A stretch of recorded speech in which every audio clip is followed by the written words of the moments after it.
Hello, everyone, and welcome to episode 49 of Shattered Earth. Almost the big 5-0. Last session, you guys, the party traveled to um, Guile after doing some investigating in the capital city and began to question the townsfolk, many of whom seemed tired and unable to sleep. Some who had suffered tragic loss fairly recently. Your investigation led you to a warehouse where you discovered the hidden room that the Red Tide was using as a base of operations. However, upon exiting said hidden room, you were met with the gaunt, jaundiced-faced, horrible, twisted, spider-like creatures known as Dream Whisperers that you face now. So we're going to start the session off with initiative. And I believe most of us have already rolled it. I just need one more roll. I also need to change the music to... Which one was I doing? This one? Yeah, no, I should probably roll initiative. That'd probably be it. Would certainly help you to have a turn in combat. Nice. Alrighty. I'm going last. So, first up on the list, we have the creature down here in the corner. I still find this hilarious. I have a negative. I don't even have a positive dex, and I still got nearly the top of the initiative count. Show off. Me. So, this creature, snarling and hissing at you, reaches out and does 3 claw attacks, one on each of the people he can reach. Which would be Xenivore, David, and Darius.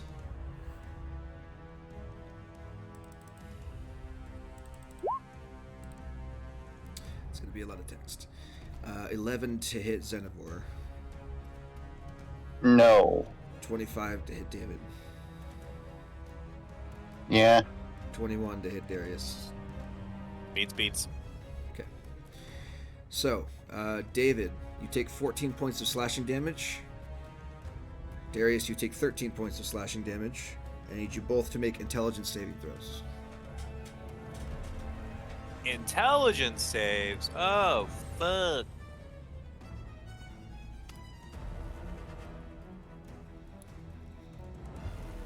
There you are. Ooh, that's a failure. Hey, I beat it. That's a success. So, David, roll me a d6, please.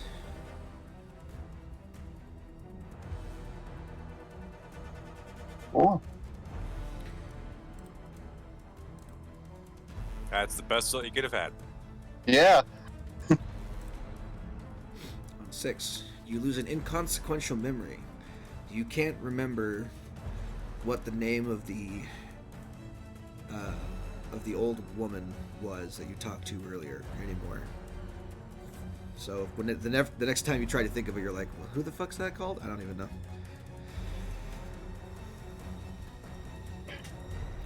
And then in addition, the Whisper now has advantage to hit you from now on. Got it. That's its turn. Next up would be Magic, and I'm controlling him today. So he's going to do monk things. He's going to punch the shit out of this thing next to him. So, does he believe in magic? I don't know. Let's find out. 4 attacks, spending a key to do flurry of blows. I'm just going to beat the shit out of it.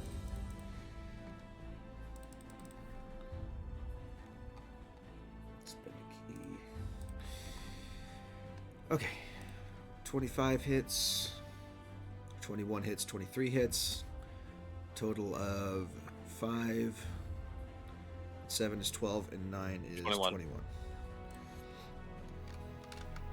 21 points of bludgeoning damage. several quick strikes to the head as this thing kind of recoils but still remains clinging to the box. Darius. Alright, so, as a bonus action,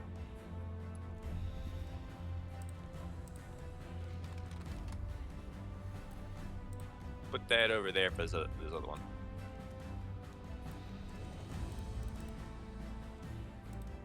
And the one in front of me, yeah, bonk!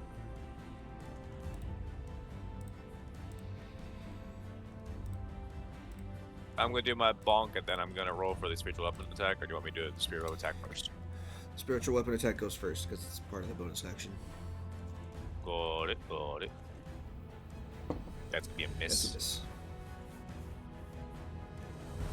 Now my bonk on the guy to my right. That'll hit.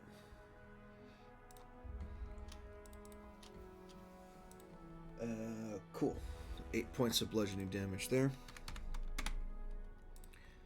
Crack it across the face, and it comes back and it hisses at you. And you hear this, like, horribly distorted, like, oh, I thought you loved me. It's really creepy looking. Anything else on your turn? No. Okay. David. I'm Actually, I'm gonna sorry. miss it, but Hold on. Make me a intelligence saving throw, Darius, and I have to do this for Glacier as well.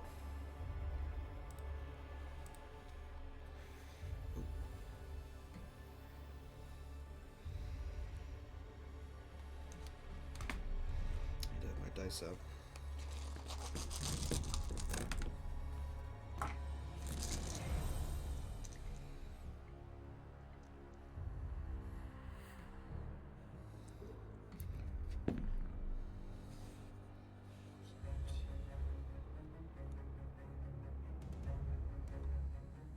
Okay. Make me an intelligence save, Darius. Me? Yes. Why? Remember that effect that I told you was happening last time when you guys came up out of the thing? Oh, got it. This is that effect. That's a fail. Roll me a d10.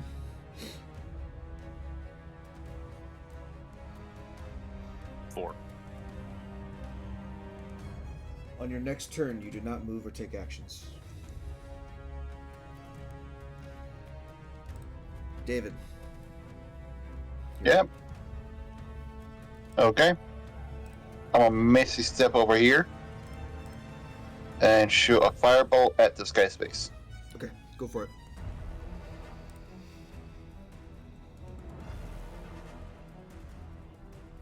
Ah! That'll hit. 13 points of fire damage later.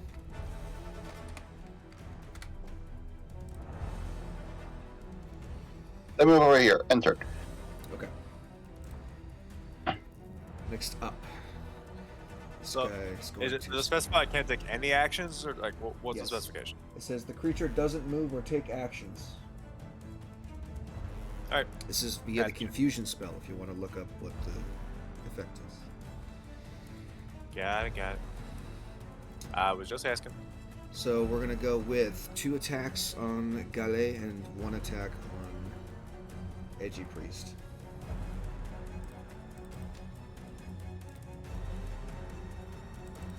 First 2 on Galet. Wait, it's a confusion's a wisdom save. Yes, but the effect is an intelligence saving throw on their stat block. Got it. So it's a natural 20 and then another 20. Both of those are going to hit. I'm fine. I'm gonna silvery barbs at natural. Okay. Roll it again. Natural 1. Alright. So the first attack is a natural 1, prompting opportunity attacks, which Galet is going to take. Silvery barb only is valid target for successful, not failure. Yes. Yeah. He silver bobs on that 20. The natural 20 would definitely be a success. 14 doesn't hit, unfortunately. Do you want to use your reaction to smack this thing as it hits a natural 1?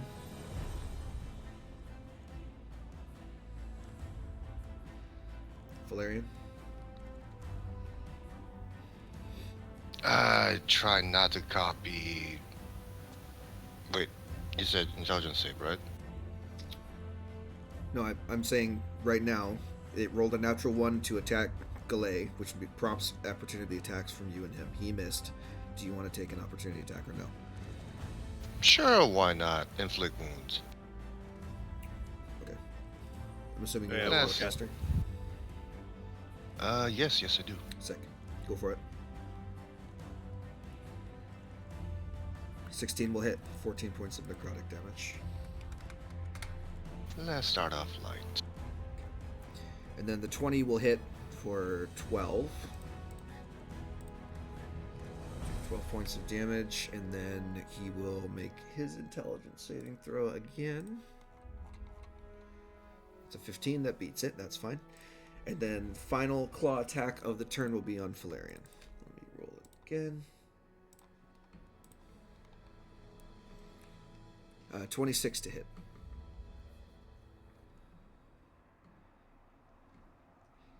For 14 points of slashing damage, and then I need you to make an intelligence save.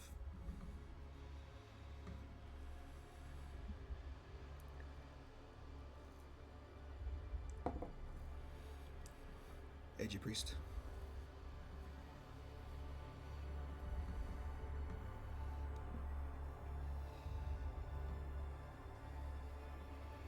Technical difficulties? Yes? No? Maybe? Sorry. What was that? 26 In to hit. save. Oof. 14 points of slashing damage. And intelligence saving throw. Can I still rebarb that? No? Maybe? I don't know. Do you have silver? Oh, you do have silver barbs. Yep. Yeah, I guess you can. I believe that works out fine. And I'll give myself advantage. It's a 12 to hit instead. So that's... Nope. Okay. That is its turn. It's going to stay right there. Xenivore. He's gonna swing on this guy's face. Okay.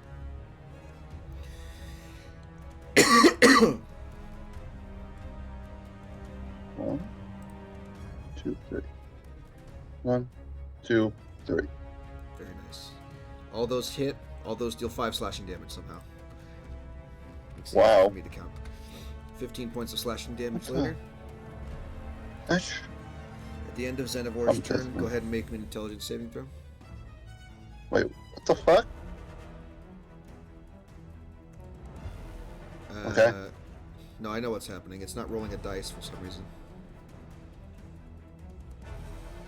I mean, it's consistent 20, 20, 21, Did you manually 22. set up this longsword? Nah, he didn't. No. If he did, he wouldn't have the second block. Because it's set up for 1 plus strength plus 1. Which is not correct. Ah, Why do you have 2 entries from the longsword? because I tried to do something and try and change it back. That's why. Okay, well, delete the one you don't need, and then change it to 1d8, and then roll again for damage on 3 of those. Take the hits, Okay. but we'll leave the damage to be decided. 8. There we go. That should work. Hopefully. 1. Okay. Now I want you. 2. Take the 7. Yep. And that. I'll also take the 7. Okay. So that's 24 instead. Mm. So let me plus 15 minus 24. Okay. That makes a lot more sense. And my intelligence save or Xanivor's? Xenivore's. He's a separate creature from you.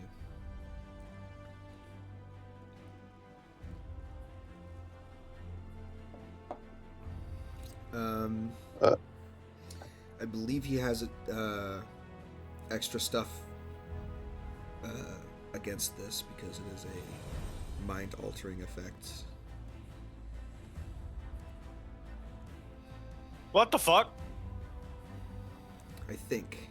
I tabbed out and I saw the 2 nat 20s. Like, what? Yeah, that's just for damage. We figured out that we figured out that his longsword was doing 5 static damage instead of actually rolling a dice, so we had him roll damage, and he rolled 2 nat 20s. But we're just taking the 7s. Okay. So intelligence save. I don't believe it's not wisdom thing. So no, he doesn't.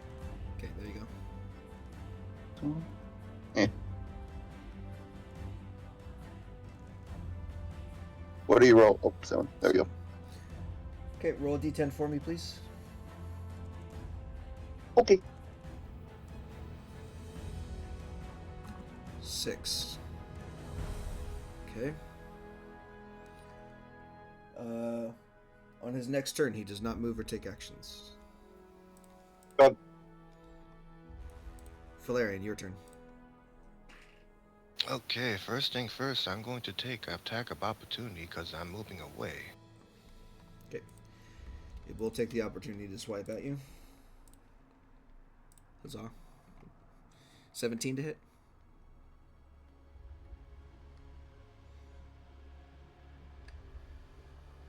Ah, fuck it. No, I'll still rebarb that. Okay. That's your 1 leveled spell for the turn. Just as a heads up. No, that's a reaction. I don't believe that you can cast 2 level spells in a turn regardless of reactions or anything else. Yes you can, because if that's the truth, then you couldn't use the action surge to cast Fireball twice. I don't believe you can. I don't believe that is possible. That's always been the case. Well, maybe if you played it that way, but I don't think that that's actually true. No, I mean, that's the raw. I will say, rules as written reactions exist outside of the normal turn thing, so you actually can reaction and then do a action. Let me read it.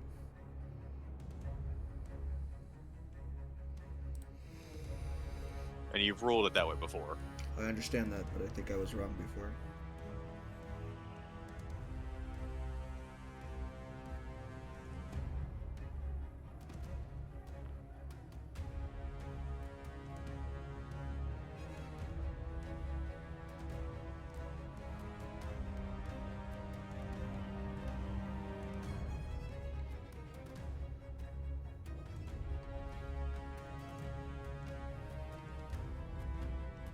Hello?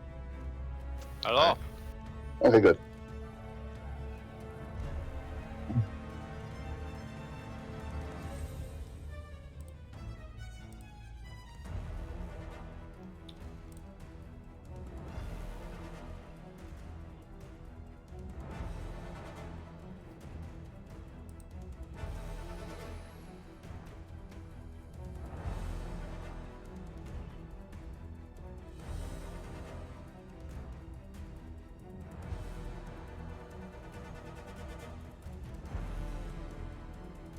Okay, so it's just bonus actions, not reactions.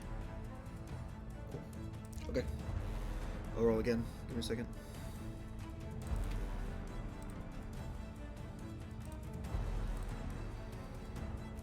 $11. Miss.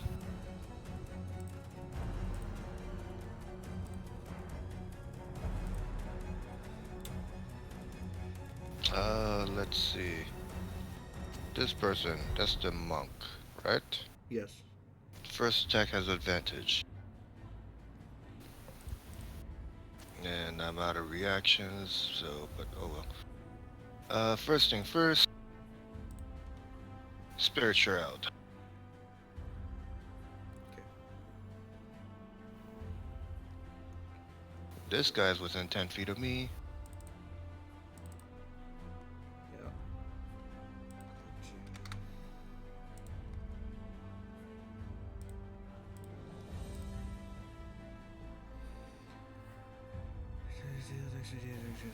Damage is radiant, necrotic, or cold. Your choice to cast spell. Creature status damage can't regain hit points at the start of your next turn. Any creature your choice, you can see a start damage speed reduced by 10 feet till the start of your next turn. Cool. That was a shit damage. Well, it did 12. It's not too bad.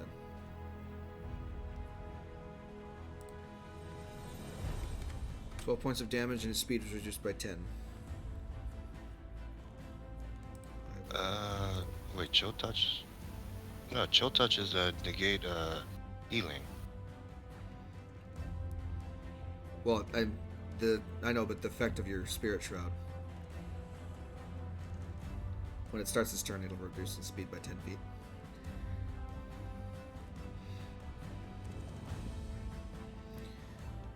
That will also negate healing.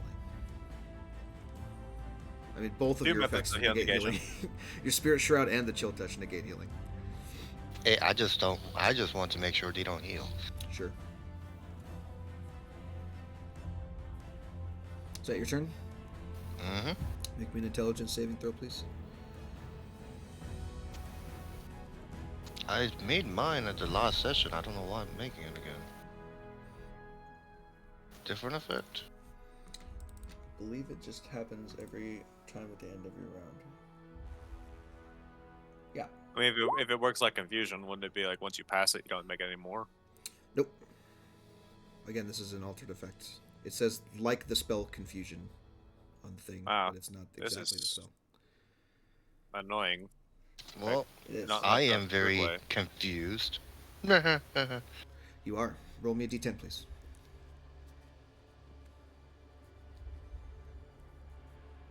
Oh, No. You use all your movement to move in a random direction. Alrighty. Oh So no. on Anyway. the start of your next turn, you're gonna fucking book it somewhere else. Yeah, that doesn't. You still have your action. What do I do for that? I'll do that to show that you have to fucking zip out. Okay. Top of the round. This thing. Down in the corner. He's got his 3 claw attacks. He's gonna use them.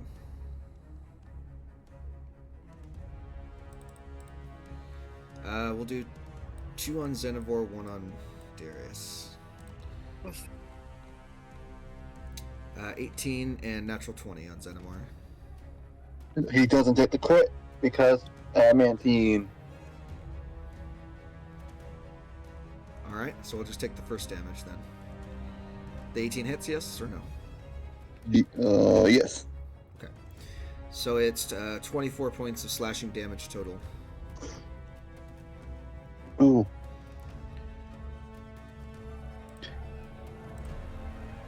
And then Xenivore is cursed. cursed one. And Darius, 14 doesn't hit you, I'm pretty sure. Not even remotely. Okay. Have Xenivore roll me 2d6, please. 2d6 go. 1, 2. Both 2s. Alright, well, that doesn't affect him at all. Next up is Gale. Gale has advantage, yes? Yeah, his first attack. Yes. So off we go. Let's do that. First attack with advantage. 22 to hit. He's going to try and stun this thing. So first of all, 5 points of bludgeoning damage.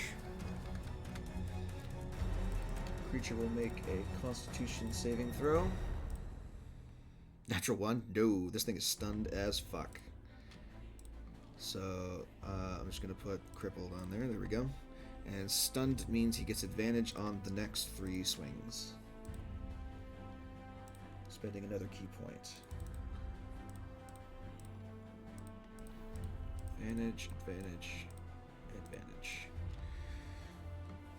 9, 6, and 5 points of damage total. So we got 20 points altogether from the last 3 strikes. 9.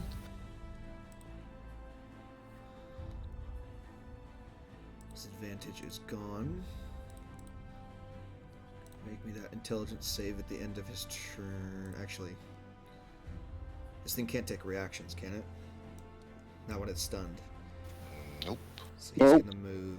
He's gonna sprint and hop over these barrels. I'm gonna count this different terrain. So that's 10. I don't think he could move. Why can't he move? Stunned condition. Stunned mean, creatures it's not- incapacitated. it's Can't not- move. It's and not can't... that moving. It's the monk that's moving. Yeah, the monk is moving Oh. away.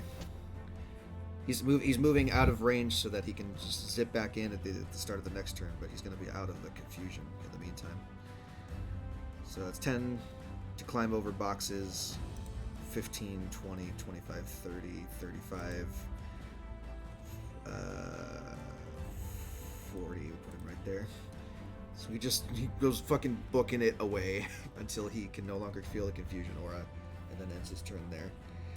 Darius, you take no actions this turn. I can still move. You take no actions this turn. Move is on action. Movement action, my friend. It's part of your turn.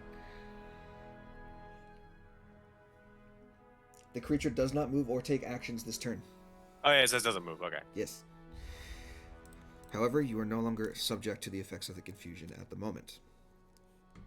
So, we will just move on. David? I'm gonna scorching ray the stuns one's ass. Sick. Roll to hit, all at advantage.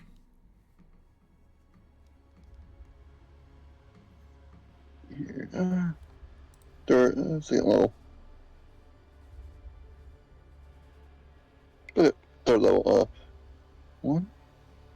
Advantage. 1, That hits. 2, That'll hit. 3. Yep. And 4. Okay, so we got 16 and 6 is 22, and 3 is 25. 25 points of fire damage. Decent sized chunk. This thing is starting to show some wear and tear at this point. Anything else for you? I'm just gonna move over here and turn. Okay. So, measure. Still within the aura, so make me an intelligence saving throw, please.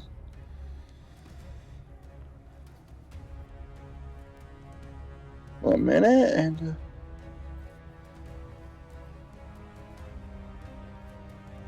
That succeeds. They're saved from confusion. This thing is still stunned. I don't believe it can do anything when it's stunned, so we're moving on. Xenivore. Xenivore does not take actions this turn, correct? Yep. So that is it for him. However, he does not have to make the save. Flareon. You gotta roll the dice, see where I'm running to. Yes, that is true. D8. Cardinal direction. 1, you're going straight north. As far as you can go.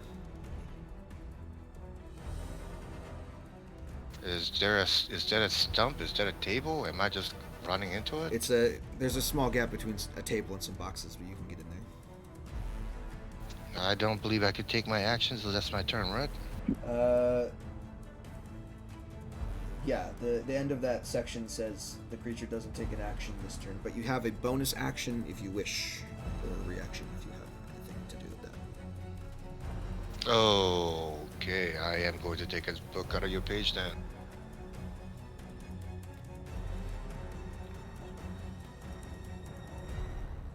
Spiritual weapon, okay. Fantastic. This is a scythe, correct? I'm gonna put it right next to this bitch.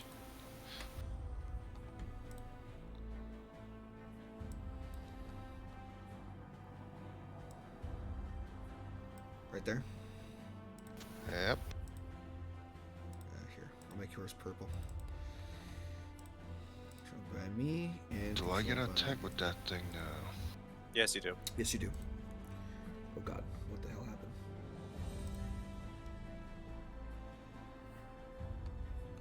Very nice.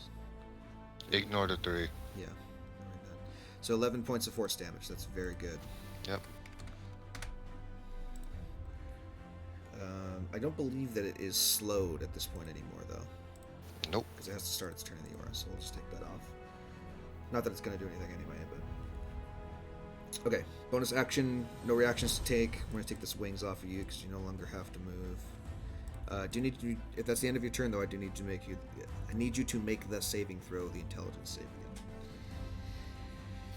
Yay!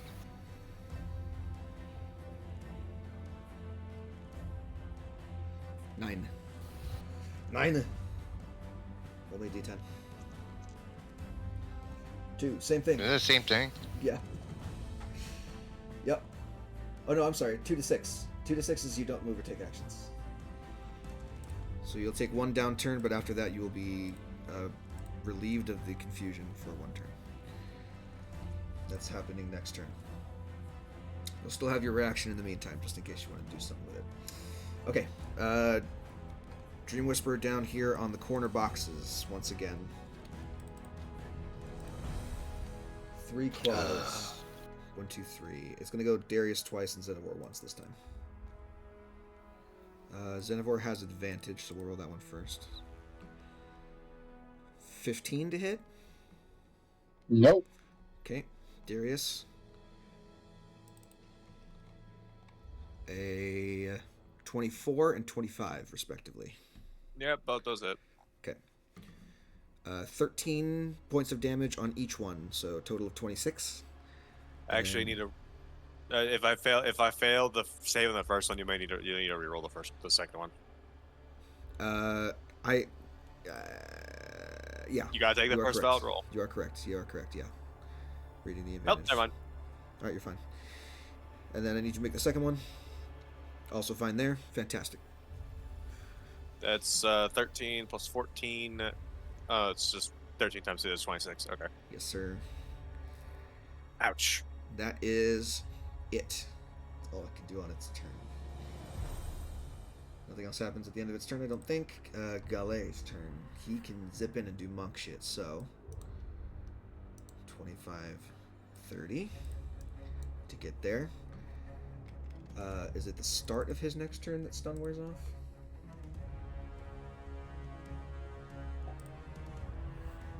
Stunned until the end of your next turn, so he still has advantage on all 3 of these. Possibly 4. Let's see how it goes. That's a hit. That's a hit. And that's a hit. He's going to try and re-stun him.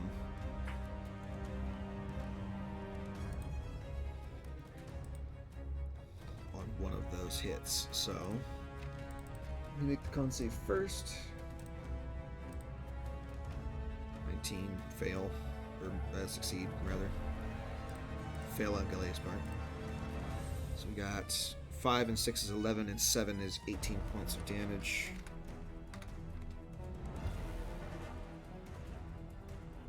He's going to spend... I think he'll spend 1 more key point to try and do Stunning Strike again. He's not looking like he has a choice. Nope. Alright. And then, with the last of his movement, it's 30, 40... 55. Puts him just outside the range. Okay. Perfect. This one is no longer stunned at the end of Galet's turn. Darius. Alright, I'm going to bonus action move that thing over and swing. Okay.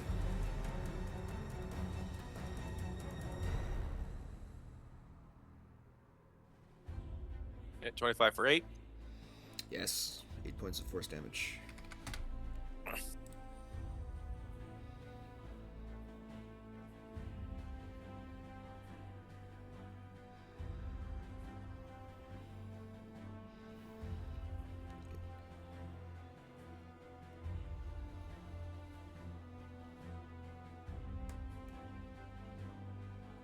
They need to make me deck save.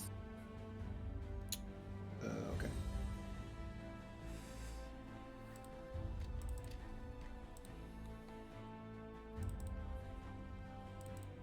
Oh, I'm sorry. Hold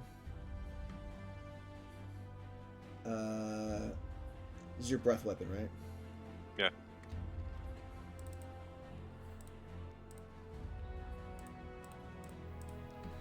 Sorry. 23, 25. Why do they have advantage? They have magic resistance. Okay, Nothing else has great. procced a saving throw from them yet. But I believe that don't they take they still take half damage, right? Yeah, Go ahead and roll it. I did. Oh, you did? Oh, I didn't see. Cool. So 2 points of fire damage each.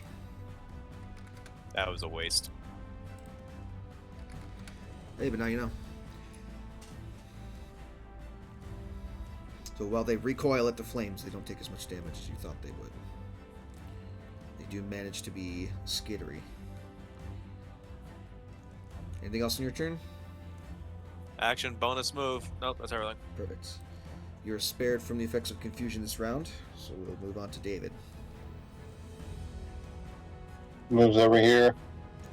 Okay. So now Shoots this one. there's a bunch of shit in the way now, so you're going to have a hard time hitting him from here. If you're going to do ranged attacks. Is it on top of the boxes though? It is, but it's more on this side because it needs to be able to hit you guys. And plus, there's all this other shit stacked in the way. So Okay. I'm gonna give Third level give it Scorching some Ray. cover, essentially, from ranged attacks. I'll shoot it with a third level Scorching Ray. Okay. One. Let me look up cover real quick. I believe it's +2 for half. Yes, +2 to AC and saving throws. Okay, yeah, that'll hit. Ooh. That'll miss. 3. That'll hit. 16 points so far, and natural. Oh. Okay, so 16 points of fire damage. You do manage to pelt it with a couple rays of fire. Which it definitely did not appreciate. This thing's looking like it's getting pretty low. Comparatively with the rest of its health. Then I move over here and turn. Okay. So you're further out of the aura now. You don't feel the effects of it, so you don't have to make the save at the end of your turn. The Dream Whisperer you just hit comes out of his stunned stupor, having taken a whole bunch of fire damage in one round. And he's going to do some skittering. So first things first, he's going to go over here. He's going to take a couple of swipes at Valerian. No, So take all don't those do swipes. that. 10, 13, and 12. So, Miss, nope. and miss. It's just basically going to corner you, and that's pretty much it. Can't do anything else on its turn, so it's just going to hang out right there. Xenivore. Swing, swing, swing.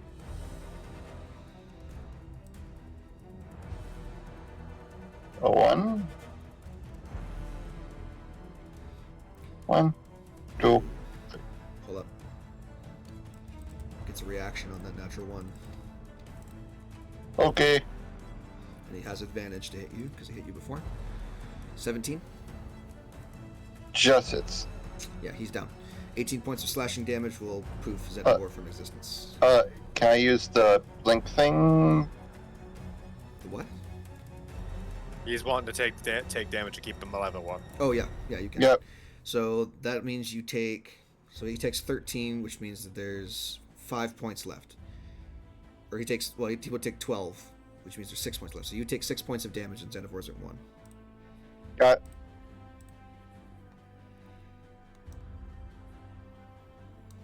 Okay.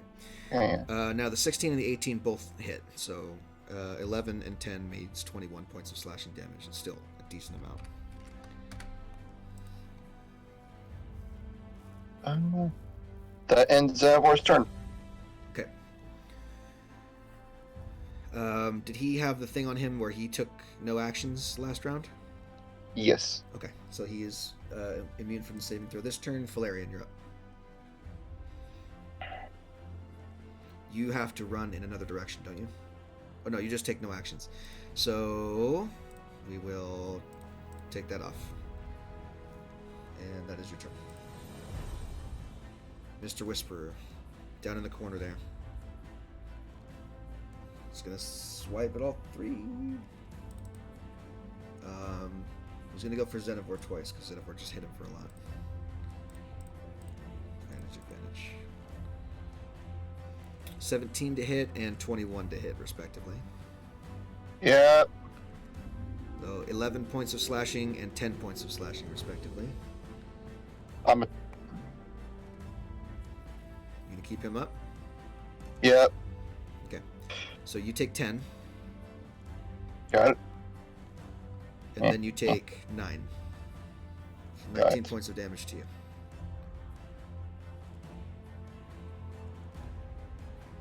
And the last one will be on Darius. 17 to hit, Darius. I believe that misses. You have a lot of armor.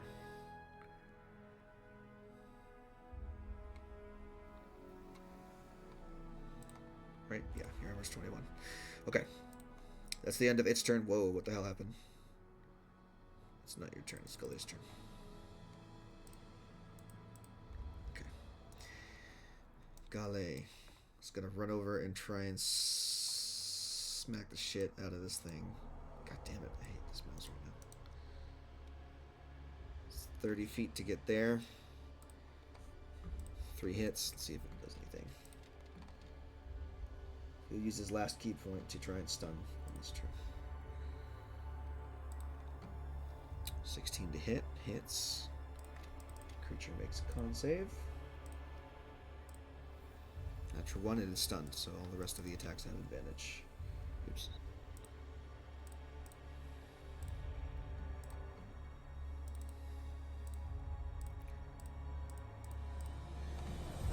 And they will certainly hit. So, 8 points and 6 points is 14, and 5 is 19 points of damage. Bam. That one's looking real rough. So he moved 30. So 25 movement left. He's going to move right back over there. That should get him out of the range of the aura. Yes. Okay, that is Gully's turn. Darius, you're up.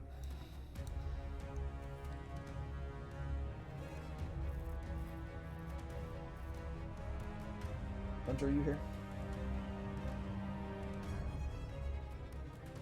Oh shit, I forgot to make intelligence save last time, didn't I? No, you didn't. You couldn't move, so you're immune from that for a round, basically. Oh, thank God.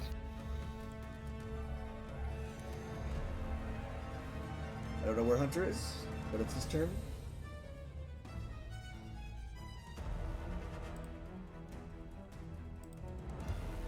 Can I assume that he's going to take a bonus action to swing with the spiritual weapon at the very least? I think that's a safe bet. Me too. Assume he casts that second level too. The 19 will hit 10 points of force damage.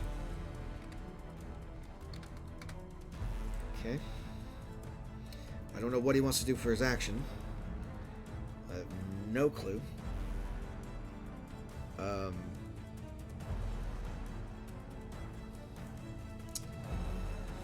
I think he's still gonna have to make the intelligence saving throw at the end of his turn. We can come back to that. There's some other shit that happens in the meantime. David, take your turn right now, and we'll come back to Darius when he gets back. I'm gonna go up the stairs a little bit and target this guy. Okay.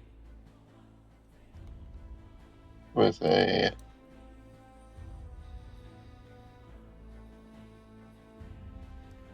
oh, that's not important.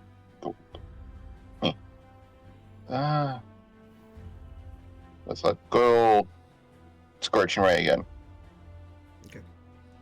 All at advantage. Because Yep. stunned. Stun goal. Okay. 15 hits. Okay. Mouse. 7. 24. 4 hits for 6, and 6 is enough to kill. This thing now has 0 hit points and he's dead. Then, 2 scorching rays into the back. Bring this creature down as it rears up to attack Valerian. Then I shoot this guy.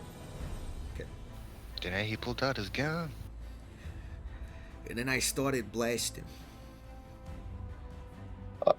And then I missed. I I didn't miss this time. I missed. You're fired. Nice, 26. Nope. No, that's wrong. Well, the 26 hit for 6. So, there's that. And Darius told me what he wants to do, so let's hit him with the fucking mace. 14 misses. Okay. And then intelligence saving throw. 21. He's safe. Alright, fantastic. That one's dead, so we can take him out of the initiative order. Zedivor. He's gonna swing in this guy's face. Go for it.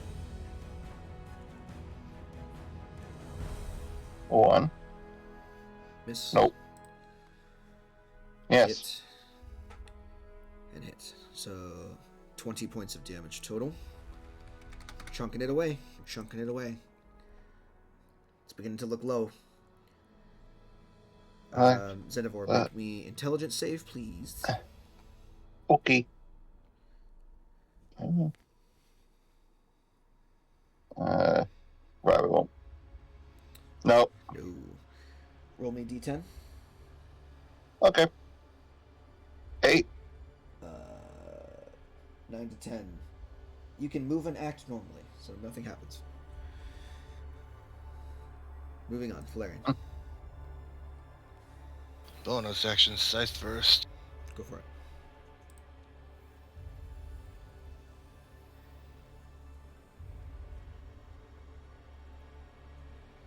Where the fuck? There we go. I Yes. don't think a 14 hits. No, just misses.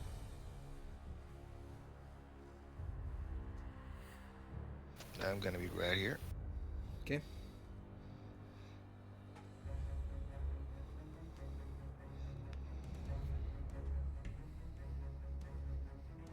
I don't think that hits. Nope.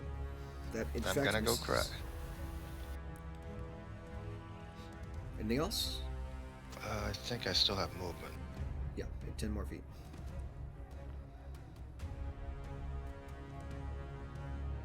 I'm gonna come back over here. Okay. Still within the aura. Go ahead and make me the intelligence save, please. No. Roll d10.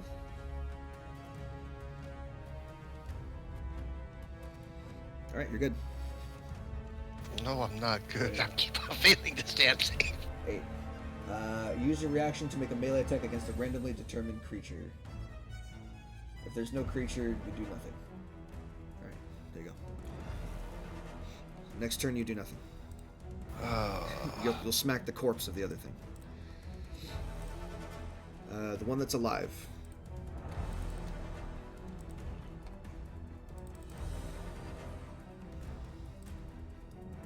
We will do... we'll do 2 Darius, 1 Xenivor. Xenivor's is a 17 to hit. Yeah. Not much. Yeah, that Xanfer goes down with that one. He's gonna disappear. So. Yep. Phew, gone. Then on Darius, normal rolls. That is that another 17? Yes. It's another 17 and a 25. Well, the 25 will hit for 18, unless he has some way to shield against it, which I don't think he does.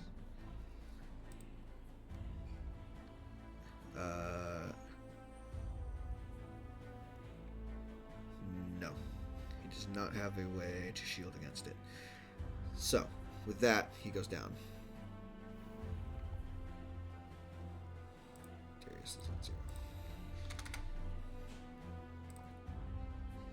He's unconscious. And I'm going to have him make an intelligence saving throw.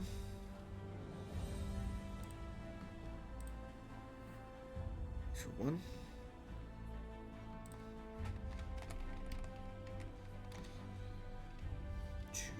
Two. Alright. This is the memories of a loved one that he once knew. Alright. And then, yeah, he's not conscious, so he doesn't have the effects of the other aura. All right, that is it. So it's gonna do that, and then it has movement. So it's gonna go. Oh shit! What's his movement? 35. Skittering off in this direction towards you. And then his turn. Gale's turn's up next. 15, 25 to move there. 3 strikes. No longer has key. Alright, I'm back. What I miss? You're down. Oh. Right. You did smack him with your mace, though. 13, 17, natural 1. Well, the 17 will hit for 9 points of bludgeoning damage. And the natural 1 procs opportunity attack, unfortunately. He's going to get a swipe off on Gale. 12 misses. Okay. Where's my smack at? It's way up there at this point. 30. Should put him out of range, yes. Ah, there it is. Okay. Okay. Darius, on your turn, please make me a death saving throw.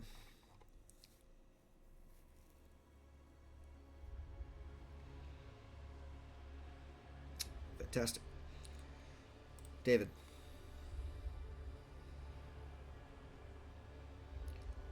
From your perch up on the stairs.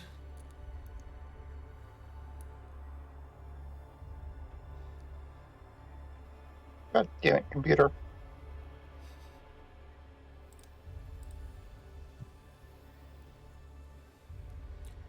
Kill me. Simon? It's your turn.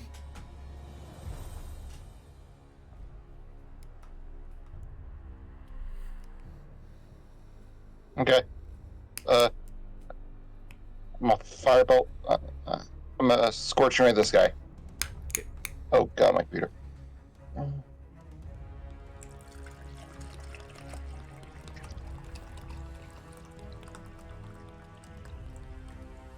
Someone's pouring him a big sip. Yeah, I got a gallon jug of Arizona green tea over here. 13 and 14 miss. 26 hits for 9. Okay. Anything else on your turn? Yeah. Enter. Yes, I end my turn on my turn. Fantastic. Valerian, you do nothing. End turn. I understand. The Whisperer is going to make his attacks against Valerian. Confusion said I still make a melee attack. Nearest one. Use the nearest one Oh. on my turn. Hey, there you are. So I guess so. And then you don't just necessarily have to do nothing then, if that's correct. Yeah, So- that's my turn. So, I mean, I rolled an 8 even with the strength bonus. So I don't think that's gonna hit. It might not hit, but you still have a bonus action and movement this turn anyway. Because there is a creature within range, the second part of that doesn't take effect. So you still have your bonus, you still have your movement if you want to use them. Bonus action, scythe.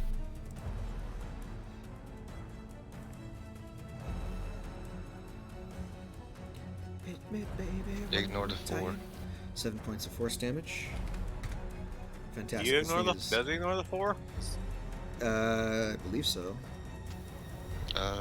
Wait, Because it's. does it? I don't know. Put the Spirit Shroud in chat again. I think it's spells you cast, but this is not a casting of a spell. Any attack you make deals 1d8. It's not me that's making the attack, it's the spiritual weapon. Yeah. It's Exactly. splitting hairs, but technically. Yep. That is correct. This thing is very hurt. It's sub 10 at this point.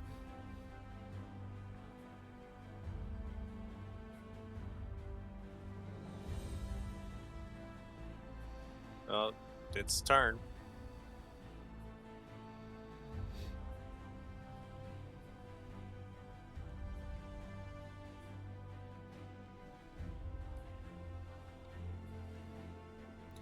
Yeah. The Oh, attack hold needs to come on. from you, Spiritual. right? Yeah, but spiritual weapon says melee spell attack. It's coming from me. It says you can make a melee spell attack. So yeah. I mean, I'd say it counts. It seems like you're the one who's making the attack, and it is within 10 feet of you to proc the aura. So we'll take that 4 into account. Yay! You might have to keep reminding me because I feel like that's something I'm going to forget and then question you on in the future.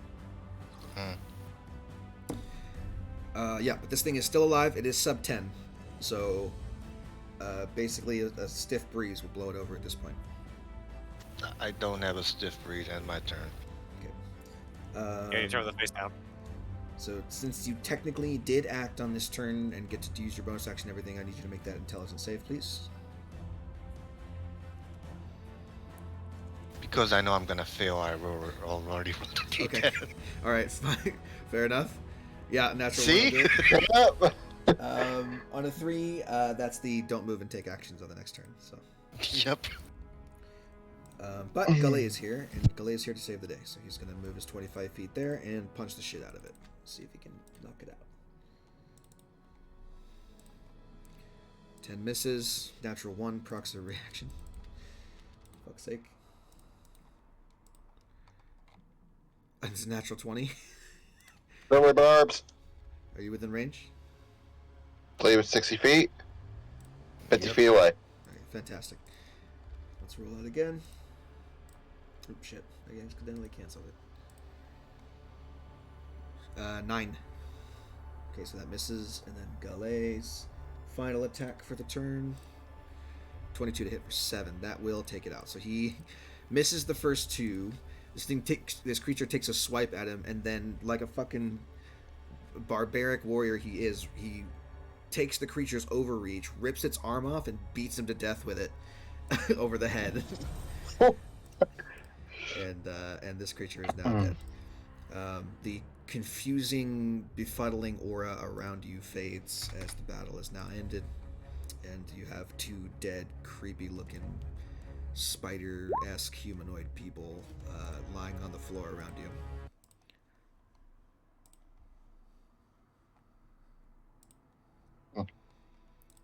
That was unpleasant. We're going to go in initiative order here. So, Galet, with the rest of his movement, is going to rush over this way. He has 30 feet, so that'll do 30 feet. He's going to kneel down and check on Darius, but he can't use his action because he already used his action. Darius, that's your roll for the turn. David. David is gonna dash over here. End turn. Okay, well, if you're jumping over boxes, that's difficult terrain. So move back 10 feet.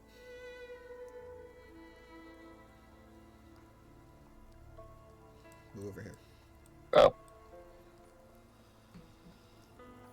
But he doesn't want to, huh? What if he doesn't want to move? 10 feet back, huh? What do you do then? Then I will move him. Valerian. Okay. I can't do shit. Okay. That was a joke, by the way. That was me fucking around. Don't take me that as me being a cop. I understand. We're good. Valerian, it is your turn. I cannot take move or action this turn in my turn. The confusion faded when they died, so you're free to move as normal. Do I have the religion? No. Yes, I do. Gotta give myself guidance, lean down, and check the corpse to see what the fuck these things are about. Okay. Roll me an investigation or arcana check, your choice. Haha! Hilarious. Wow. You got no fucking clue. This is not something you have seen before nor heard of before. You are not sure what this creature is at all. You just know that it's some form of crazy monstrosity that attacked you and seemingly had some kind of influence over your mind. These must be new types of undeads that nobody ever heard of. I want it noted, just for the record.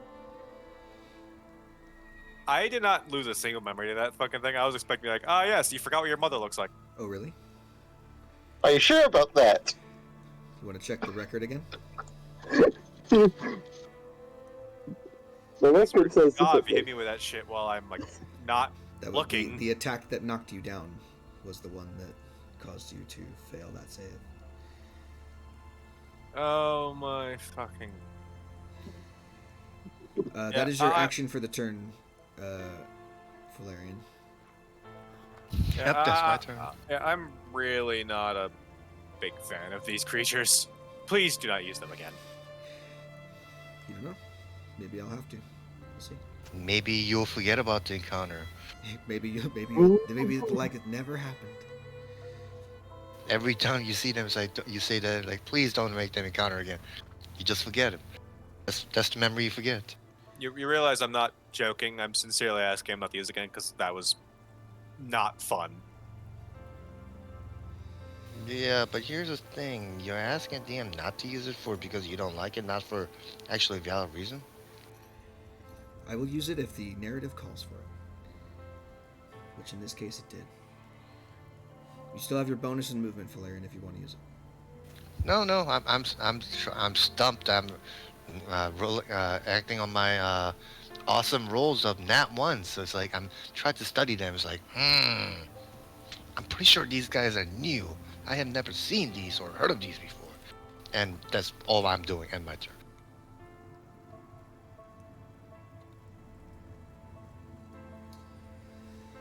Here is a question.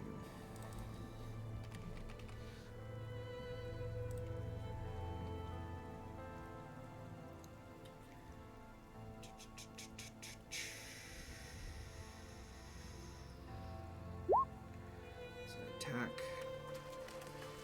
It's not an ability check, so I can't exactly help you.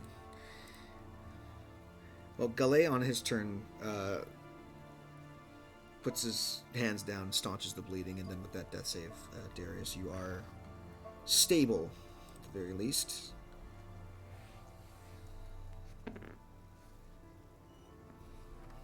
You no longer need initiative. Seems I'm going to be unconscious for the next 2 hours. Unless you get No, healed. you're not, because cure wounds. Oh, that's helpful. Did anybody prepared it? I always have it prepared. Oh, thank God. Let me just roll that real quick. This is like, find it. Copies, find it. God dang it, whatever, like being a bitch. I'm sorry, but I can't let you do that. Fuck the cure wounds. There. Counterspell. No. Out of nowhere. Have Counterspell mercy. slithering in out of nowhere. Oh! Yeah, it'll work. 13 points. Darius, you come to consciousness with Gallet essentially pressuring the wound you had from the claw marks of the creatures. David finishing the casting of his Cure Wound spell over you. This no longer applies. Now, who's it that I forgot, for the record? Well, I don't know. Let's find out when you think of them at some point.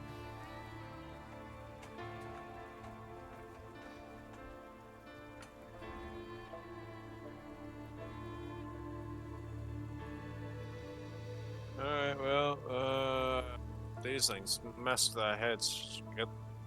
Take these back, get them looked at, so if we have anything we got fucked up on. Can I see if I know anything about these things? Sure. Well, can I see? Roll an intelligence or an arcana check. Arcana, just go! Yeah. Your study of magic and the various applications therein do cover at some point the effects of curses. This is the end result of one of those curses. If the curse progresses too far and too fast, it can transform the body into a twisted nightmare of its original self.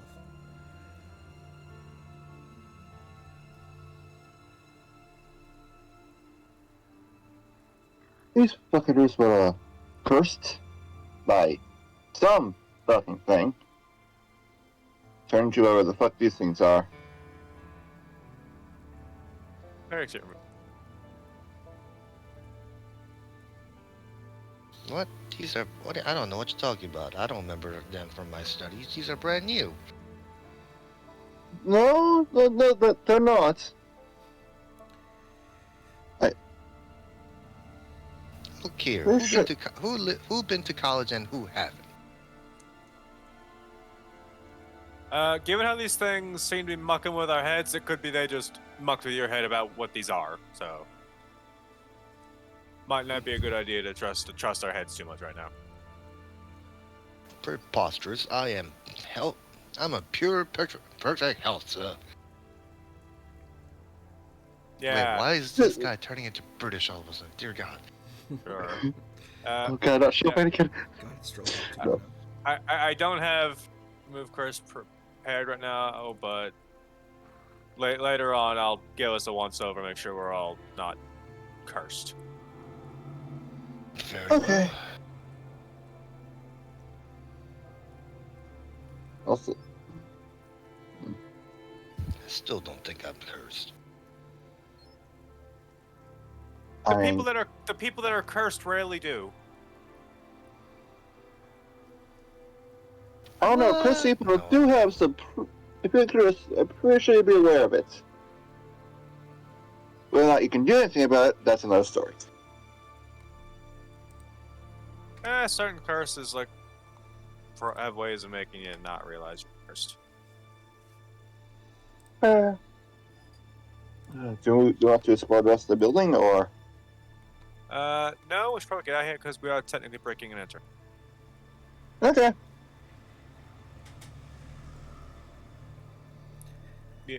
What do we do about the hole in the floor? Cover it back up. I'm gonna pick up some of our shit and then head out. I'm going to shift the crypt. We cover it up, then we take what we found to the guards. Do we want to figure out what the gold is down there? Perhaps it is a clue. With all this cursed stuff happening, I don't think I want to mess with too much stuff. This is a fair point.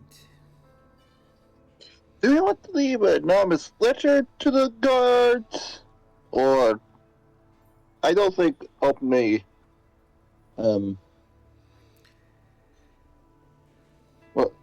openly mean that we broke into some fucker's house and found out that they were assassins failed to assassinate the king.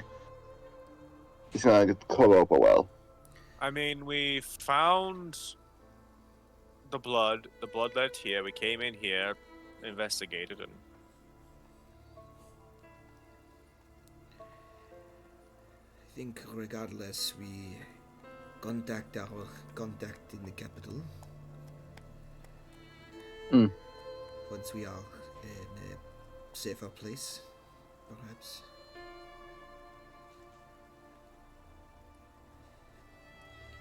Okay. We don't know what these bodies do. Do we want to leave them here? Do we want to cover them up in the secret passageway, or? I was thinking we take them with us when we go to the guards. We're going to drag these through the street? This is a farm, is it not? No, this is a warehouse. It's a warehouse. Okay, this Yeah, is a where- warehouse, is it not? We could find a cart somewhere, I'm pretty sure. I don't see one. And well, yeah, it'd be spooky to go through the street with it. This is a residential area. Two guys, couple of guys carrying a fucking these things around and then get fucking guards called on them. Cart You know and a tarp? I mean, that.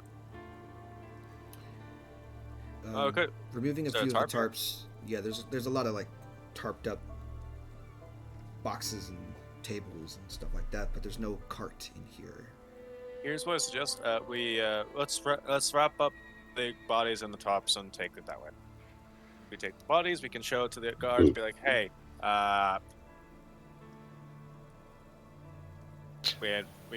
It backs up our store when we go to tell the guys what we were doing. Is it a good idea to carry around a dead corpse even if it's covered? That might grow more suspicion. Wouldn't it be better to, I don't know, have one of us stay watch while one person? Not actually. Let me start that over.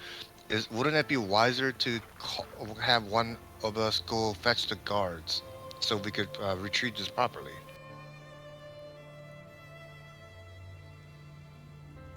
My concern is if we leave anyone behind here, there might be more. Yes, that's why we're not leaving by themselves. We're just going to be one person that's going to go find help. Fair enough, I suppose. Will volunteer. Look, you just did.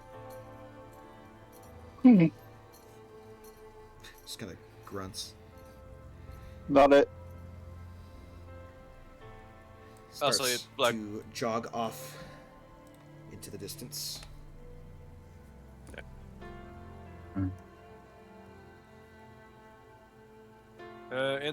Tomorrow I'll give us checks over, see if we got cursed by these things at all. Mm.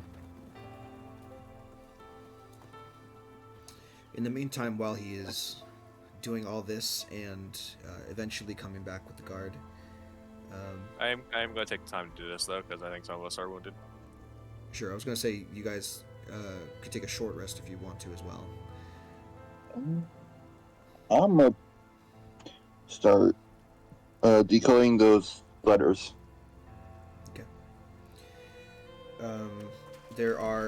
You've already decoded one, which actually I can give you. I believe I have that. Everybody heal for 9. Ooh. Yay! Except I didn't take damage. Never mind. Yes. Where are you guys, Guile? Yeah, there we go. And you know about what's the other town I said? Correspondence-wise, did I say any other town? Yes, I think you did. Envoy, I think? Illinois? Illinois, yeah.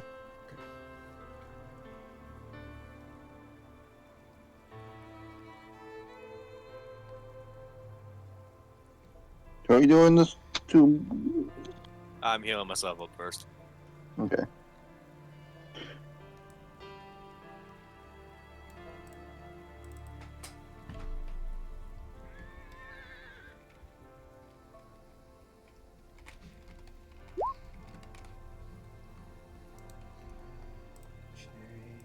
All right, this next one's on you.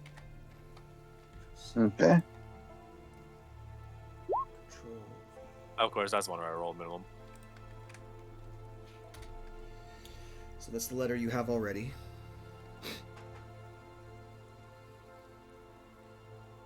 Got it. How wounded are you still, Flarian? Not Flarian, David. I'm at half. Exactly half. Well, you guys figured that out. David, make me two more intelligence checks with your wait, is it a check or is it an investigation? I forget what the actual check is. Hold I believe it's investigation. on. I have the he'll- actual thing here. Heal for 19. It is an intelligence 19? check. It's not an investigation check. It is an intelligence check. So intelligence check Yeah. with your dice, your D4 on both of those. I want to go to the bathroom. I'll be right back.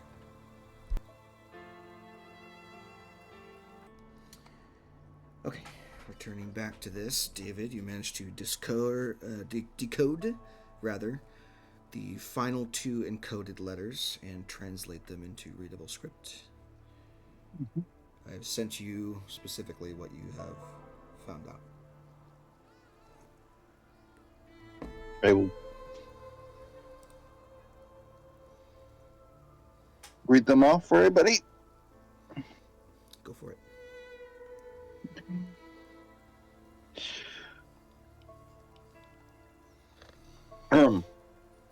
Our brothers in Envoy are nearly finished with their requisition.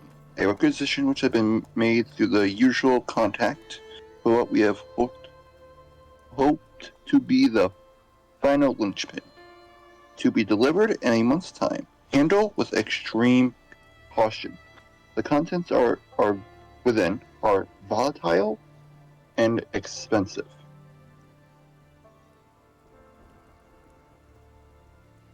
Shipments received. Manufacturing in progress. ASAP.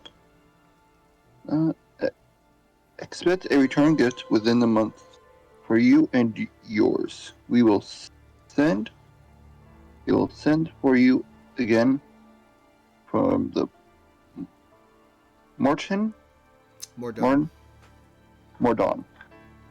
when departure arrangements have been made. Stay the course. Tide be with you. My letter is "It is time." Letter is signed with a long dried bloody smear.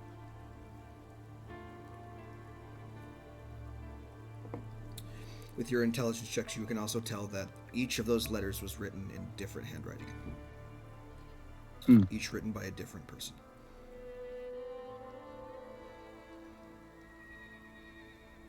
Got it.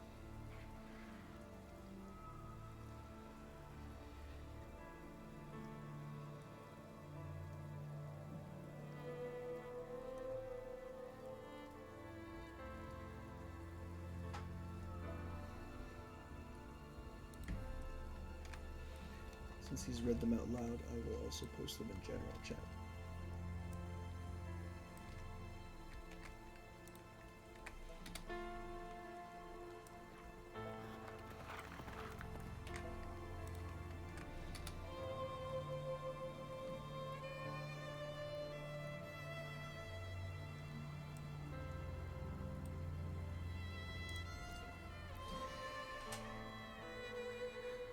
So, that is what David has found out.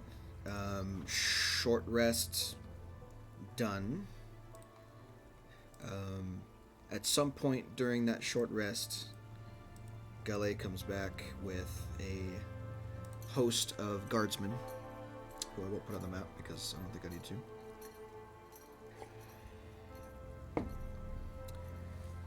And what do you guys do?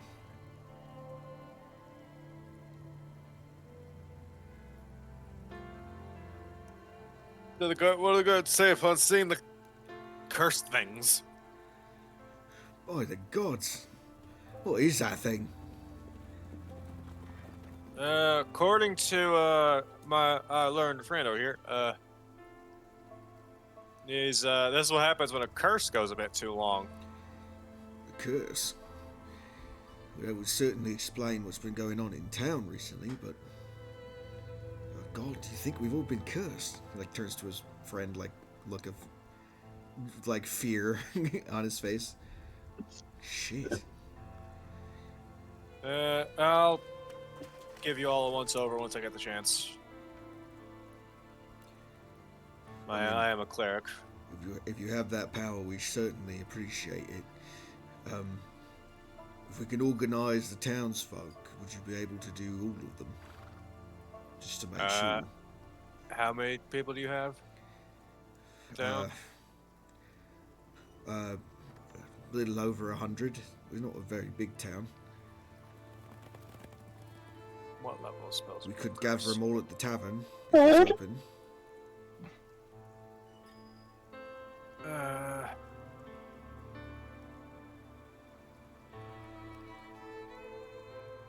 I mean, it might not be a curse. It might not be a curse, but it'd be hard to check everyone.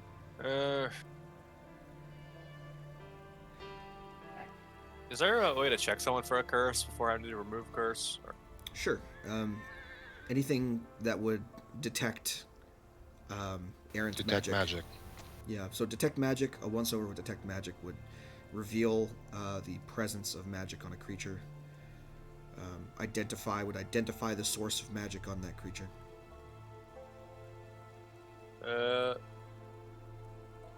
Since you two are here, David, can you check for magic? See if they actually are cursed? 1 minute. I cast it. I can't cast any more spells. the last stores of his energy. Giving the look around, the guards themselves do not have any magical aura around them. Neither do the cursed creatures at this point. You can see that even though they are still remaining in their twisted, horrible forms, there's no errant magic that makes itself present on the bodies either. You guys are kind. We're not cursed. Yeah, what about the rest of us? Are none of us cursed? No. The rest of you do not appear to have anything other than the normal magical equipment that you guys carry with you. So we are not the cursed ones. And yes, they're No? out of character. Yeah, doesn't seem like it's a curse on you guys, but well, having these guys here probably didn't help anything. This would but go for any spellcaster. Roll me an Arcana check. I would say roll me an Arcana check or a Religion check or a History check. Oh, horrible for me. Oh. I prefer seeing all of them. History. Wow, I'm done. I'm done today. I'm fucking done. So the the History check will be fine. The History check, from what you remember, David, from your studies, the curses, specifically the one that would affect a creature and turn it into such a monstrosity as this. There are a variety of them, and they all have different effects, but they all culminate in the cursed person being transformed into some kind of horrible monster. These curses do not tend to spread because the curse itself is a very individualized and personalized effect. Usually, it requires some form of what do you call it, effigy, or like small piece of the creature that they want to curse in the first place, plus a collection of various materials depending on which curse you're going to lay on a person. So there's very little chance that a curse would have spread to other people unless they were specifically targeted the same as these two were. Got it. I have a question for you, fine gentlemen. Who owns this warehouse? I don't know. We could check the building records, I suppose. Because, well, I'll move the crate aside. Move the crate aside and reveal once again the ladder down into nothing. See, found this here after following a blood trail. And we found something down there that'd be rather peculiar given recent events in the capital.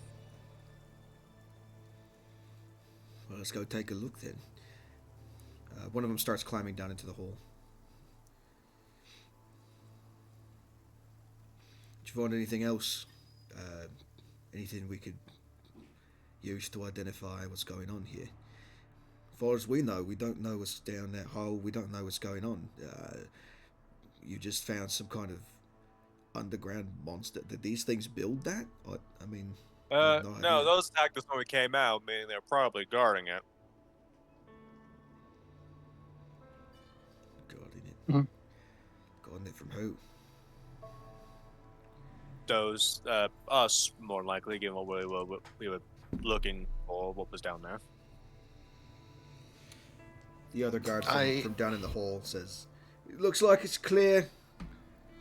Although it's kind of... I don't know. I don't even know what this place was used for. Planning an assassination? An assassination? You mean the king's assassination? The very same. Blimey. So whoever This is big. So whoever owns this warehouse got some questions that they need to be answering. I have a theory. I don't like the implication of the theory, but I have one. What if these things we fought were created on purpose? Well, I mean, of course they were. No, I mean, what if they are using them to cover up? Because if I don't, if they're cursed like this, I don't think they could be questioned. Oh, you know, these because if you remember the assassins we caught, they had a curse on their heads that mucked through their minds. Which,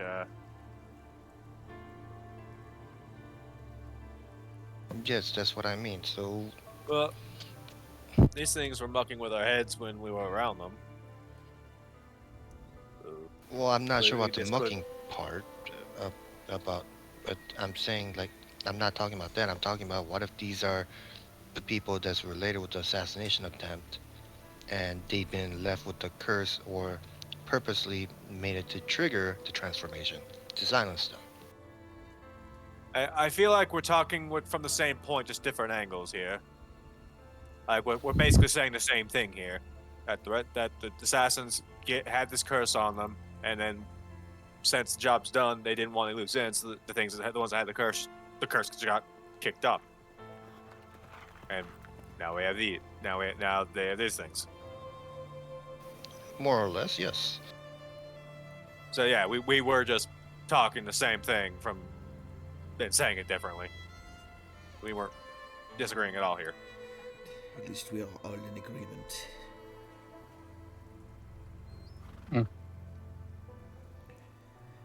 Well, we can certainly look into the ownership of the building.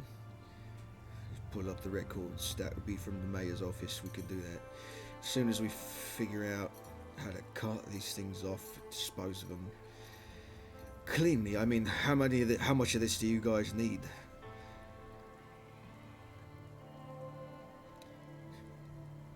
As he says this, a small burlap sack flies up out of the thing and clanks onto the ground floor. I'd be careful about the gold, given all the curses running about. Seems fine to me. From down in the hole, another bag comes flying up. Yeah, does your detect magic proc anything on the gold? Does it? It didn't before, and it doesn't now. Oh yeah, I did it once. Oh yeah, it seems all right. I mean, you're the magic guys. You're the ones that can expect it better. As far as we're concerned, this is evidence until it's not. So, anything you can do to expedite the process will certainly help with the paperwork. Oh, like we said, we got to figure out who owns the warehouse first. Then we got to question them. If they're still alive. The last 2 sacks of money are tossed up and clank onto the floor, and the other guard from within the basement climbs back up. And that's all we can really find in there. I did find this. He holds up the... Oh no, didn't Galay take the armor? I think Galay took the armor, so never mind. I mean, I didn't really find anything else down there, so... We'll haul all this into evidence. I suppose we should cover them up to avoid disturbing the locals. In the meantime... That's why we brought you guys in. Yeah, that's why we brought you here instead of taking this stuff to you. Well, in the meantime, do not leave town. We probably have some questions for you later. I mean, we're investigating the same thing, so why would we leave? Just saying. We're just doing our job. We don't want you scooting out of town before we have the chance to figure out what exactly is going on here. All in all, though, Good work rooting them out. Two guards proceed to move some of the tarps off of the various furniture and goods that are stacked in this warehouse. Lay them out on the floor, and then gingerly and with disgusted faces move the spider-like dream whisperer creatures onto the tarps and tie them up good and tight with some rope.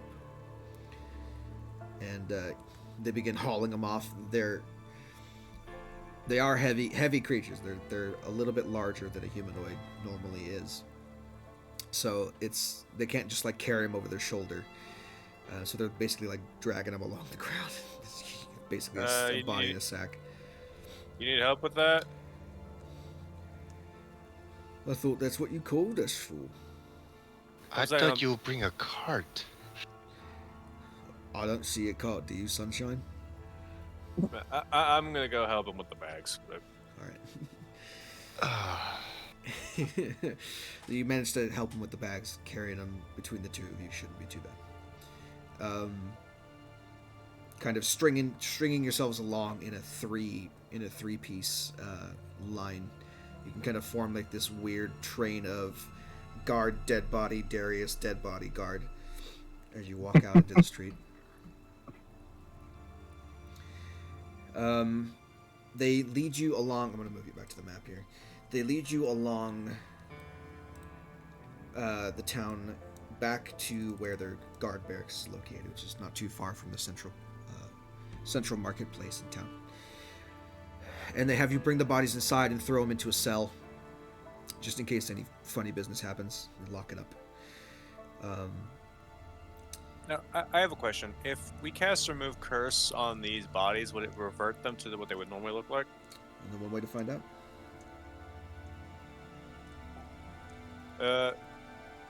Later on, I may want to check these bodies for something, because if something works the way I think it might be able to know who these used to be. Possibly. Let's find out. I have to read what the curses do and how they can be reversed. I don't know if it's just as simple as remove curse with these. May or may not be irreversible at that point. Yeah, I know with some curses, like if it's a powerful one, you need to do a fucking check on top of everything, but. Okay. Cool. So, do you have a means to get remove curse today? Today, no, it had to wait till tomorrow. After a long rest. Yeah, I'm about to do like a time skip unless anyone else has anything they want to do. Nope. Just gonna resummon Zavor at the end of my rest. Okay. Two of the guards escort you back to the inn, and bang on the door, and the sad proprietor inside opens and says, "Well, these fine folk here, who I believe you've already met by our previous interaction, have performed a great service for the town today, and we'd like to accommodate them for the night. You, of course, will be compensated in kind. That is, if you're up to it." The innkeeper says,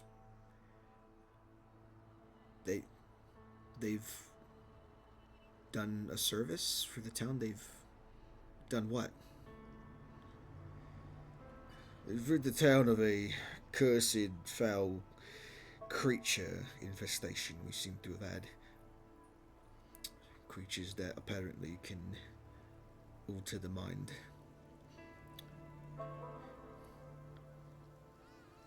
The innkeeper, realizing what the guard is saying, says, "Well, in that case, they're more than welcome here."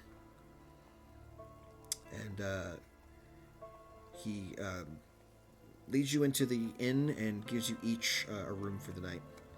A small brass key to remember project upon it. You are able to take a long rest within the relative comfort of the town's inn and regain and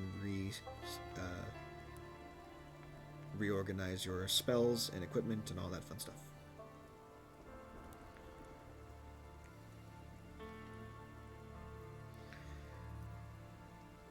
Fun times.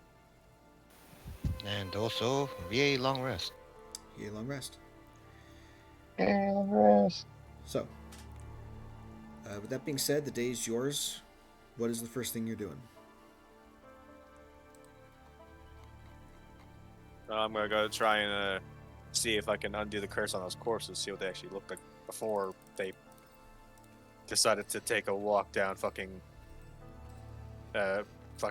Halloween. Every Halloween fucking Before they costume shop enter ever. the Halloween, the Spirit Halloween store. Spirit Halloween, that was the name of it. I couldn't remember the fucking shop, so Got themselves some the rubber store. monster suits. Yeah, so returning to the guard house and casting your spell on one of the cursed creatures. Unfortunately, remove curse is not strong enough to reverse the effects of this curse.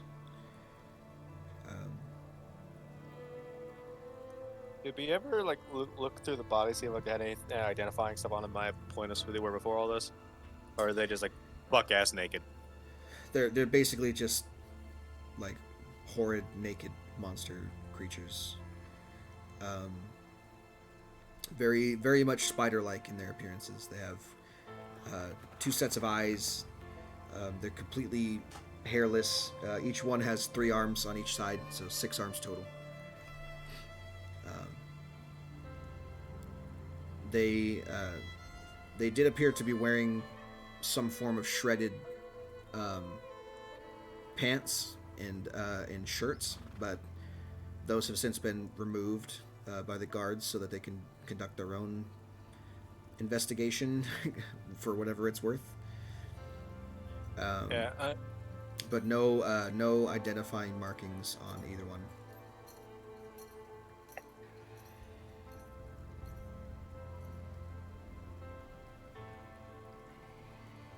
That's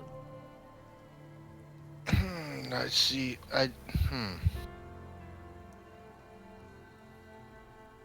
well, that's unfortunate.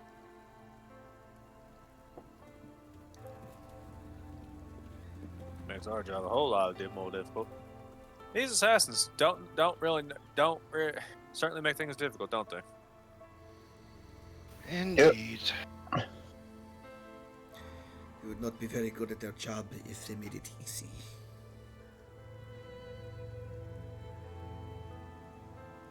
Indeed. I mean, that's true.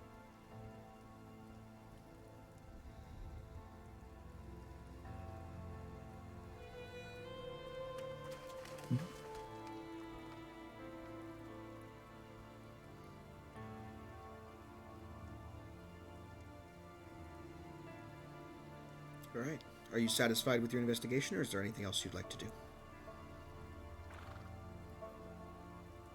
Unfortunately, my character, once again, is not that smart. There's tons of stuff I want to do, but...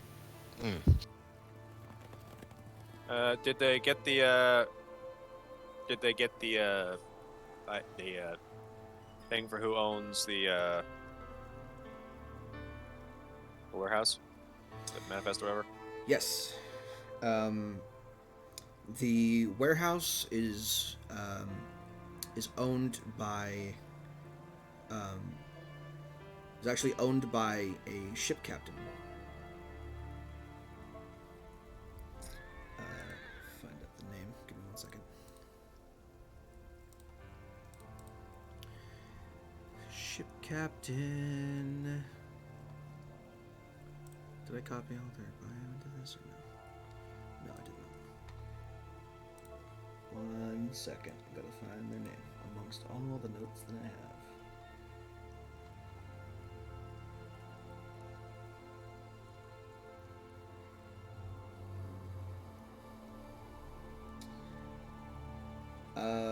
Let's see. It's under the name of Captain John Farver. Are you sure it's not Farquaad? Yes. Farver.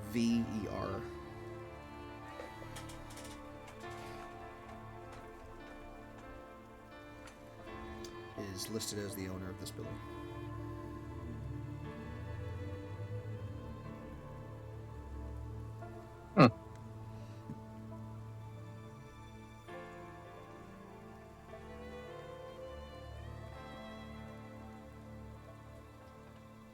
And where is the owner? What was he last seen? Memory serves, he and his crew don't often they don't often come into port, but we know the ship. His ship's name is the Harvest Moon. It's hard to miss it. It flies black sails. We obviously, if he ever comes into port, we'll pick him up for questioning. Don't know how we get word to you. Is there a place we can send for, or someone we can contact? You have any way of getting told? Good question. I don't suppose there's anybody with the talent for magic in this town. Other than perhaps the alchemist, not really.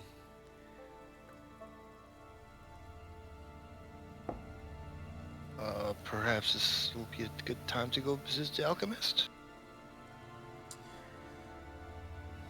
I mean, you're welcome to try. I'm just saying if that's the case, she might also, if she is able to communicate with us anyway, she might know, then it's a good way. The problem is, like most of us are working out of Onyx, so Right, you said you were working for somebody in on it, correct? Is there anyone there we can contact? Send a letter? what was the name of the what was the name of the praetor we're working for? Praetor Dearman Grimvale. There's Mr. Grimvale over. Oh, what about the inn we stayed in? You could forward any address to there.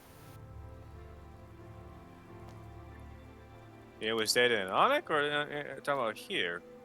We ain't staying here. We got other places to check out. I meant in Onyx. You could probably contact us via Grimvale, right? That was the name. Yes. Praetor prob- Dearman Grimvale. We'd probably get hold of us via Praetor Grimvale. We're working under him right now. Certainly. Alright. We'll send the letter to him. If he has a way to contact you, that would be great. Or perhaps he can send some of his own people. If he is a praetor. Alright. By the way, far as we know, the confiscated wealth that was down in that basement doesn't seem to be affecting any of us. I mean, I sat on the chest all night guarding it. I'm kind of tired. But a reward's a reward if you want to keep it. Well,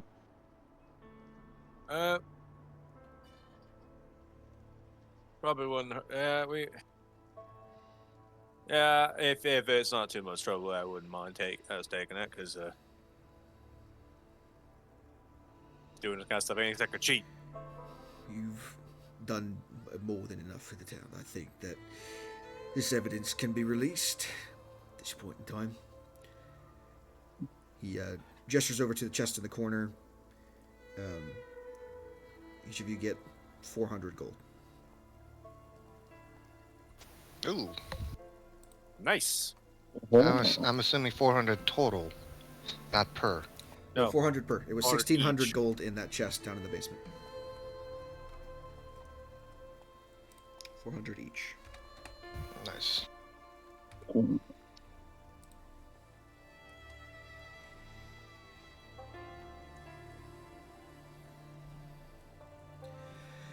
Well, I think we found out all we can at the moment. We'll certainly, of course, get in contact with this Praetor Grimvale when we've picked up Captain Father. I'm surprised he hasn't said anything, because like you'd think that this woman that's just working for the fucking that high up would be a bit more. Oh shit, you're working for fucking. The Right. less people that knows about us that working for the king is the better, I think. I mean, Yeah. they don't really know much about what's going on, but given the fact that you're A, tracking down assassins, and B, just save the town from some bullshit, they're like, I'm not going to question help when it arrives. You guys seem to be on our side. That's good enough for me. Clearly this is above our pay grade, but we'll help whenever we can. Sorry to be this guy, but can we take a pee break? Because my bladder can't take anymore. Go for it. Yep. You want to go 5 minutes and then we'll come back? Sure. Yes, please. Okay, I'll pause it. I forget where we left off. You guys had gotten 400 gold, and you're free to do whatever the hell you want to. So we're gonna try to take over the world, right? Sure, up to you. Sounds like a lot of work. That was a joke. What are we gonna do tonight, Brain? Same thing we do every night, Pinky. Try to take over the world. No. He says the same thing we do every night, Pinky, and the Pinky come up with some weird thing they do every night. Slide down the stairs on a pile of toast. See, no, Pinky tried to. Then he said that. Man, They would make some like obscure celebrity reference. We tried to sneak into Gene Simmons' closet to steal his boots. what? No, that's on Thursdays. It's on Thursdays. It's a once a month thing, Pinky. What the fuck? Anyway, your coin purse is now a little bit heavier. You have the rest of the day to do as you wish. I'm assuming this is still the morning. We'll call it like 9 o'clock. The day is yours. Now I believe didn't you guys requisition some kind of potion from the potion lady? No, but I do want to talk to her. So I think Devin it was a fucking sleeping draught or something. Right, sleeping draft. She would have delivered that. I will make it up later because he's the only one that did it and he's not here. In the meantime, Valerian wanted to go talk to the potion lady, so be my guest. I approached the store. I'm assuming nobody stops me.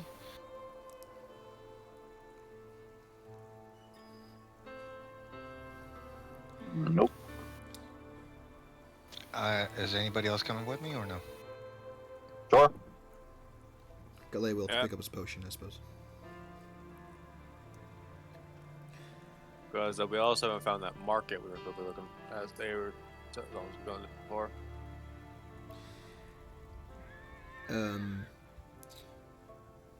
So you open the shop door, and with a little clinking of the bell above it, alert the shopkeeper to your presence. She comes out from the back room, wearing heavy leather gardening gloves. Seems to be covered in dirt and sweat. It appears that she's been gardening in the back there. She says, "Hello, It's nice to see you again. I heard what you did for the town.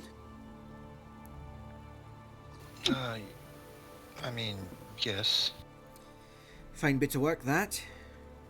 Though I suppose I've lost a bunch of business now that towns can sleep again. My apologies. And just pull on your leg. It's a good thing you've done for us. Oh, okay, good. Thank God. Also, I feel I should mention because we told the guard this. There's no guarantee that it is also that these were also the cause of your sleep problems. Well, I don't We know just about you, but I slept great last night. Knowing those So I guess. knowing those creatures were destroyed. Oh, so I guess it was the cause. Well, least for me. it could be, it might not be. It might be just a mental effect that they're gone, so people might have the morale boost to fight it off if it was the case. Well, And I can't speak for the rest of town, but I'm sure things are looking up at the very least. We've been walking around today, so I have to ask actually. Does it seem at all like people are sleeping a bit better, or is everyone just still zombies? Effectively. Roll a general insight check.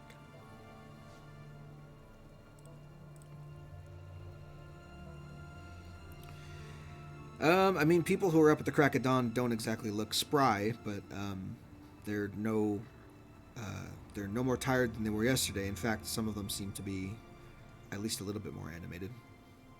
Whereas before, you were seeing people so tired and distracted that they were messing up their work. Now, at the very least, they're tired but doing things correctly. And that tiredness could just be left over and be like, yeah, that's something I have to sleep off of. Yeah, they just haven't had their coffee this morning, that's all. Ugh, coffee, dreadful things.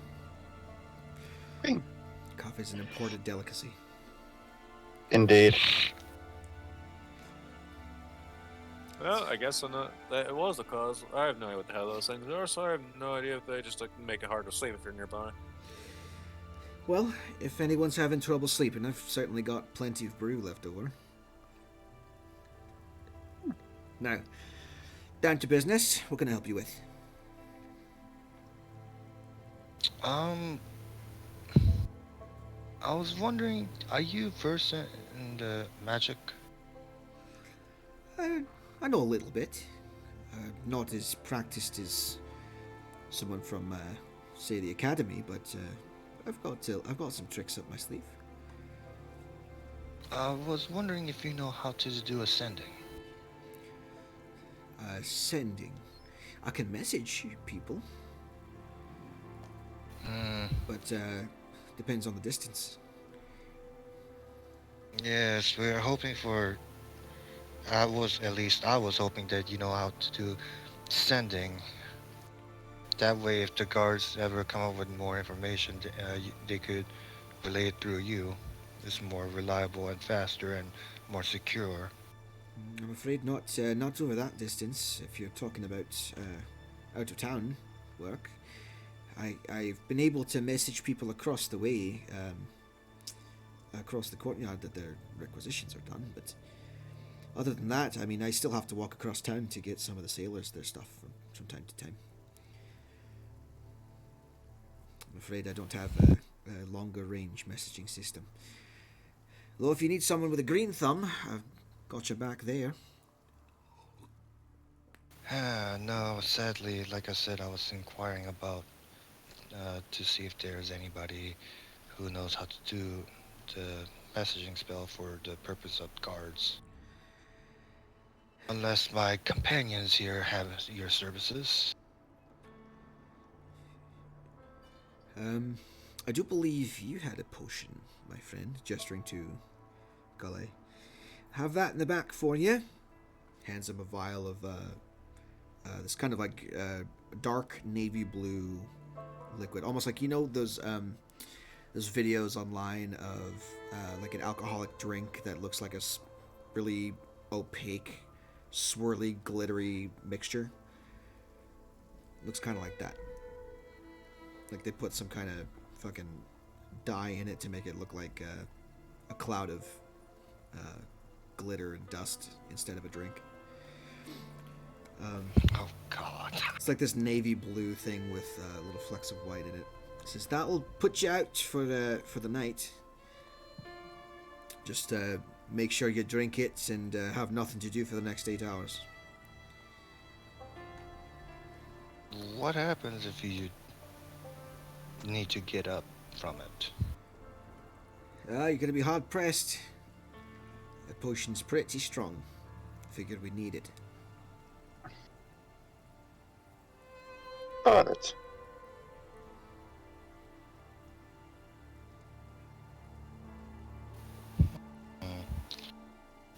You said you might.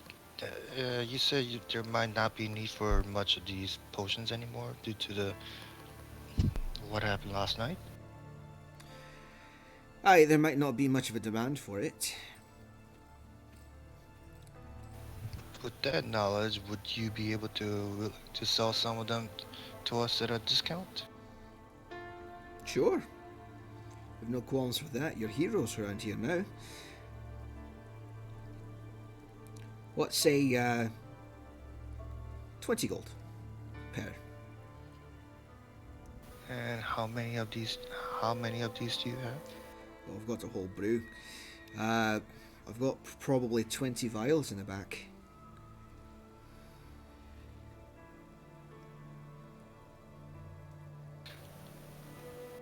And this activates as soon as they drink it, yes?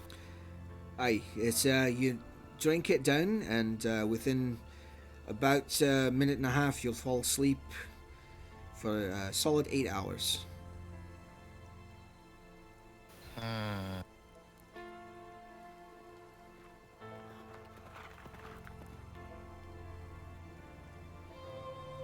And how hard is it to wake someone up from this?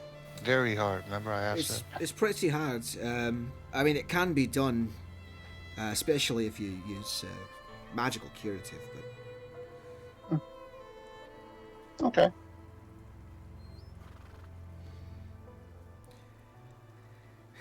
it must be said though that you have to drink the whole thing to get the full 8 hours. Obviously, otherwise you might wake up early. What would happen, say, for example, if we were to, I don't know, pour it on a raw meat and a monster eats it?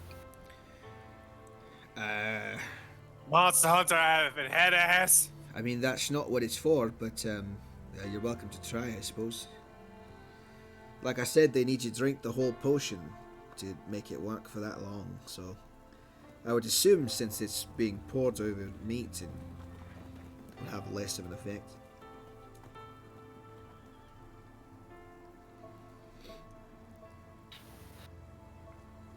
I'll take 5. Well, It'd fantastic. come handy. 100 gold. She can give you 100 5 gold. sleeping drafts, which I haven't written up yet, but I will, and I will send them to you later.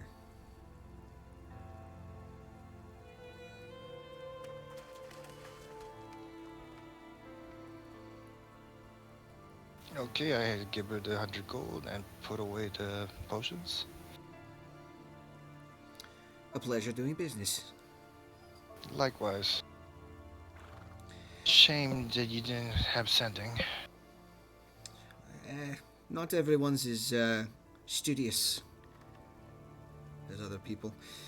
Plus, I make more money doing this than I would adventuring or wizarding.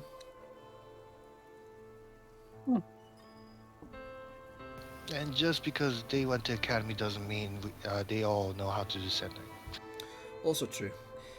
I learned a little bit from a friend who went there to study, but could only pick up the basics. Helps my plants grow, and that's about it. I mean, there's still something. Aye, helps out a lot. Keeps the bugs away, for sure.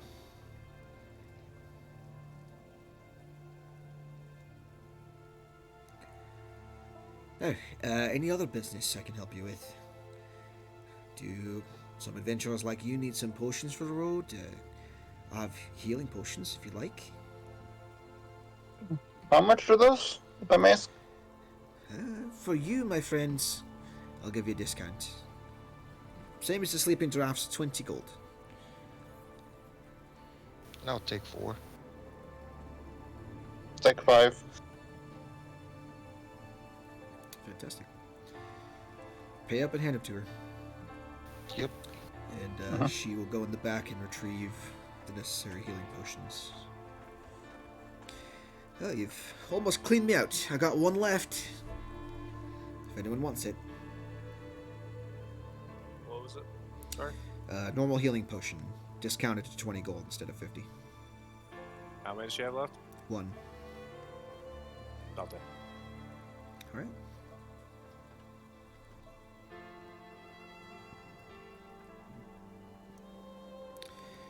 Well, I think I might just close up shop early.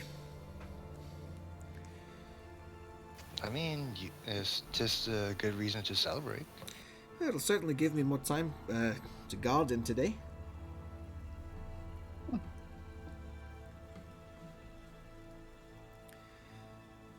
Thank you all again.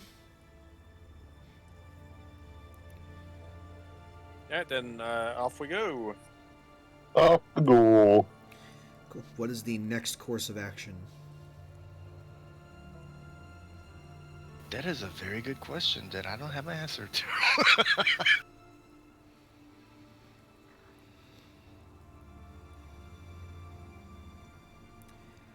We know that they head somewhere in Envoy that we can possibly check out, or the lead in Thron. Was it the town? Was it? So, three things I'll remind you of. The letters mention 2 other places, Ernoi and Mordone. Ernoi is in the northernmost part of Cernan province, and Mordone is smack dab in the middle of Darvelia province. Oh, You also have Ascending Stone, which you can use to contact the Praetor if you wish. do we all have that? Or just You her? have we one just have Ascending one. Stone. He gave you We one should to keep in contact. We should probably fill him in on what we found. We should have done that Yeah. last night. Sure. I don't know which one of you has it. It might be Gallet. Let me find out. think Most it's- likely. I thought it was David that has it. No, it's Gallet. Gallet has Ascending Stone in his pocket. Um, I didn't bring it up because no one asked for it. Tosses it to whoever wants it. Who wants to make the message?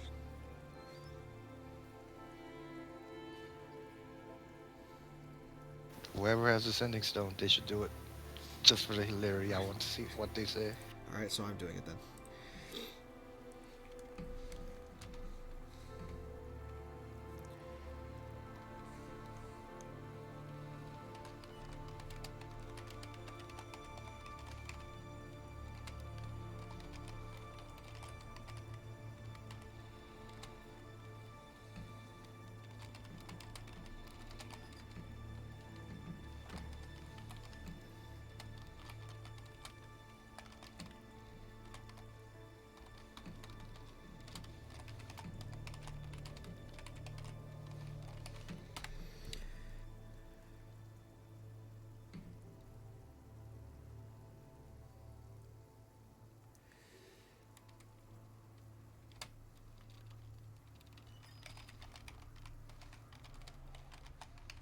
Are you typing to get all the words?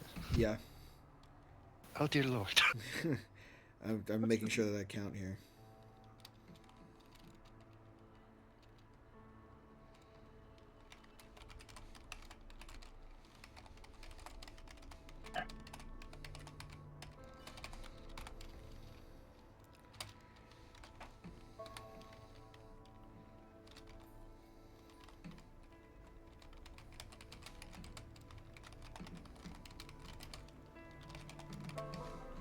Okay. Let me count.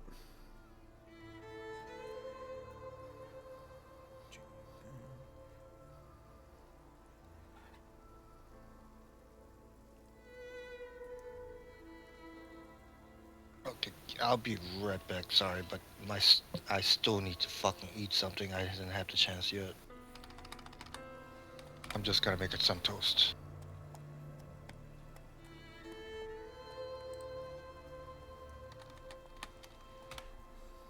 Okay, I think that's 25. Found some creatures. They are dead. Send men to Guile. Look for Father's warehouse. Definitely cursed. Cleric stuff didn't reverse it. Leads in Moldon and Illinois. Yeah, 25. Can sneak an and in there at the end.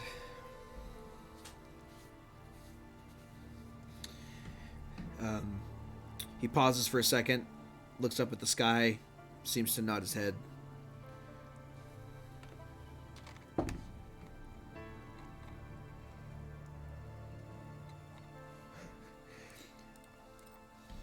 And that's it. Oh, what'd you say? What you didn't hear? No. Nope. Damn it. You're the one holding the stone. Stupid magic. He said to follow up on our leads, and he will send people to investigate further in this location.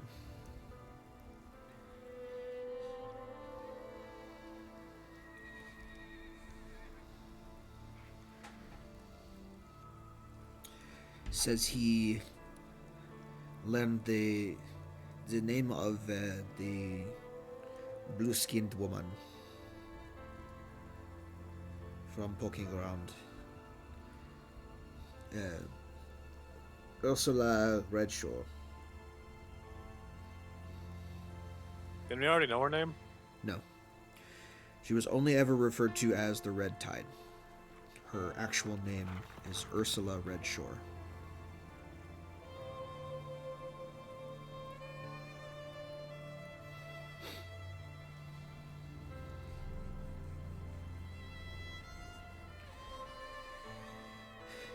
That is what was gleaned, apparently. Huh. Perhaps we can throw it around, see if anyone recognizes it.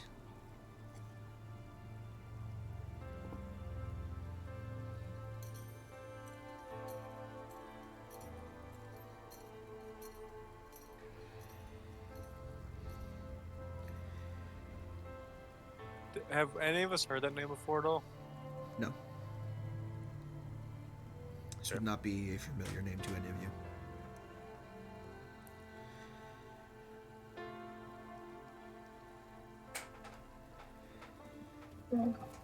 So there you go.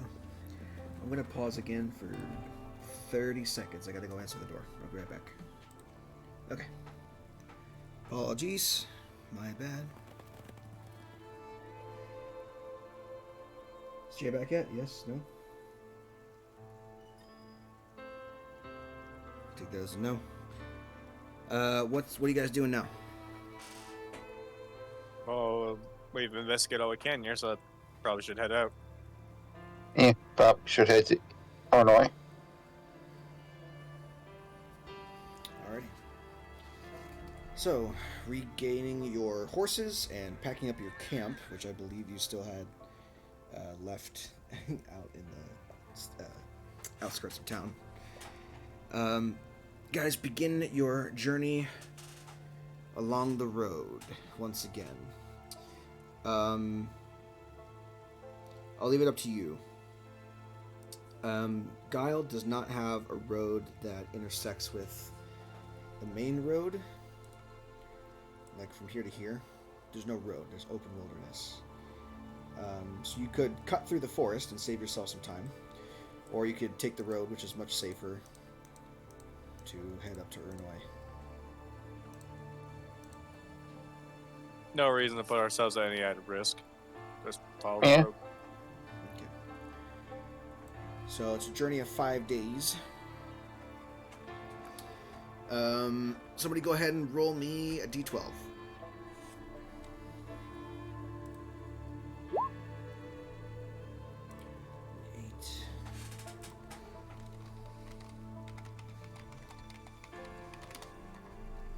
Ba-ba.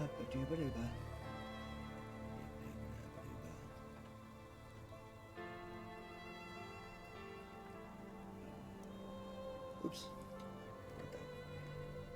Actually, excusez-moi. D100. 40.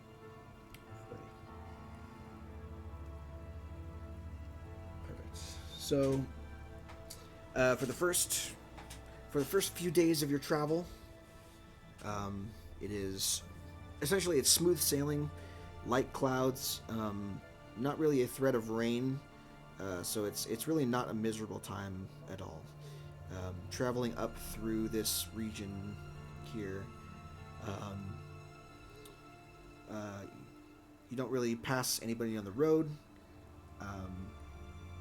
You do get a little bit wet when you stay when you have to camp out near the swamp of Kobuj, but other than that, you are essentially unhindered. For the second half, someone else roll me a D100. Play about. Perfect. Same thing for the second one. Second half of your journey is all light clouds and easygoing travel. You can, if you want to, you can stop in Bronanes for an inn, or you can keep going. Bronanes is a little bit out of the way, so you can spend an extra day before you get to Ernoi to make it 6 days, or if you want to keep it at 5, you can just get to Ernoi on the 5th day. We'll leave it up to you. Why am I getting called from this city? I don't know. Maybe they want to sell you a riverboat. Now, this here riverboat comes with insurance.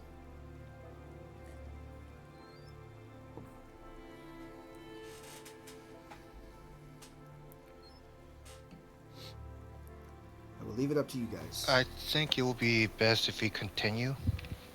Because, Yeah. yeah. So, foregoing the inn in lieu of travel. No, skip the inn. Yeah, Just go. That's what I said. Foregoing the inn with the intent of getting to Ernoi a day earlier. You safely and securely, unharried, arrive at your destination.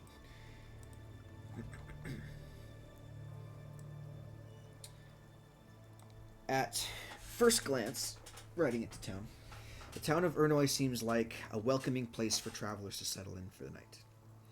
The main thoroughfare is lined with inns and taverns, all decorated with bright colors designed to catch the eye, their open doors wafting the succulent smell of cooking meat and pastries from within.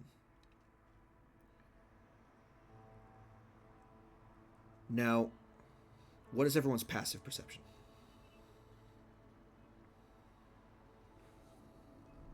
16. 14. 17. 14 for Gale.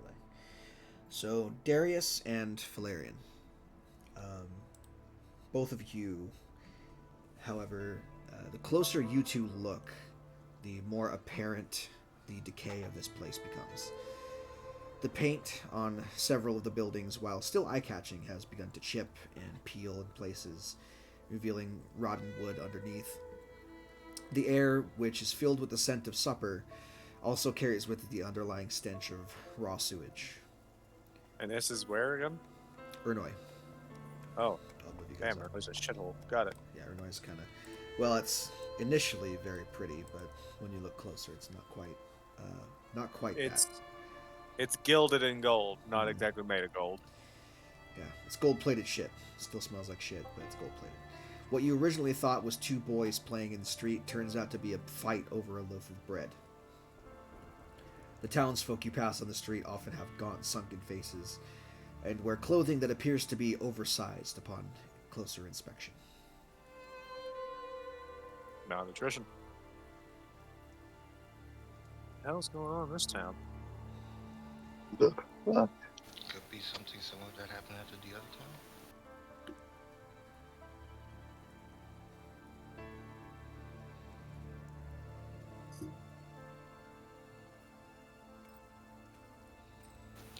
I'm gonna try to approach the fighting pair. Okay. Are you? Oh, no. How are you approaching them? Just walking up, or what are you doing? I have my hands up like I tried to calm them down. I was like, hey, hey, what's going on here?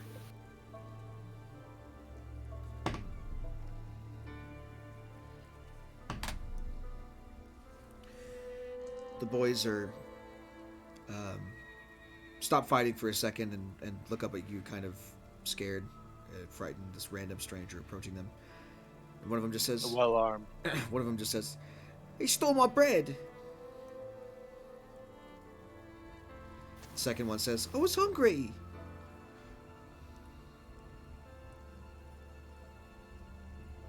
Let me get this straight. Because you're hungry, you stole his bread. Why couldn't you ask for your parents? We don't have bread in our house.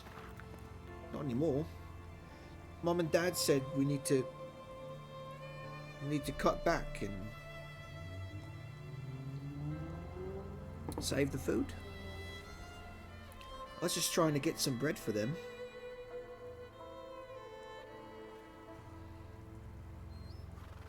Okay, boy, you said you wanted bread, yes? Yeah.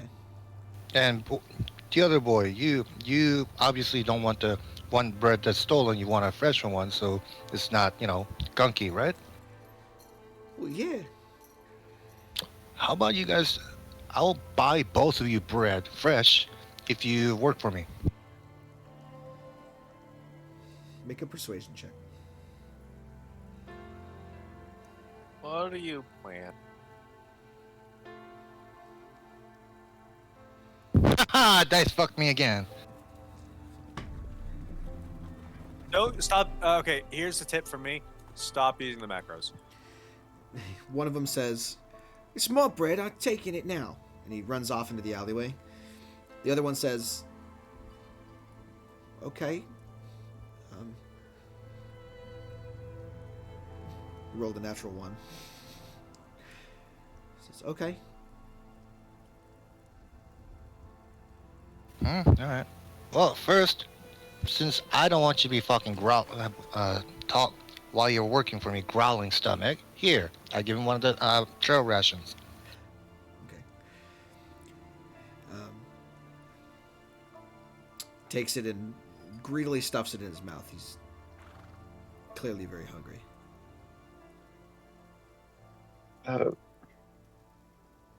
While they're doing that, I'm gonna look around for like an inn.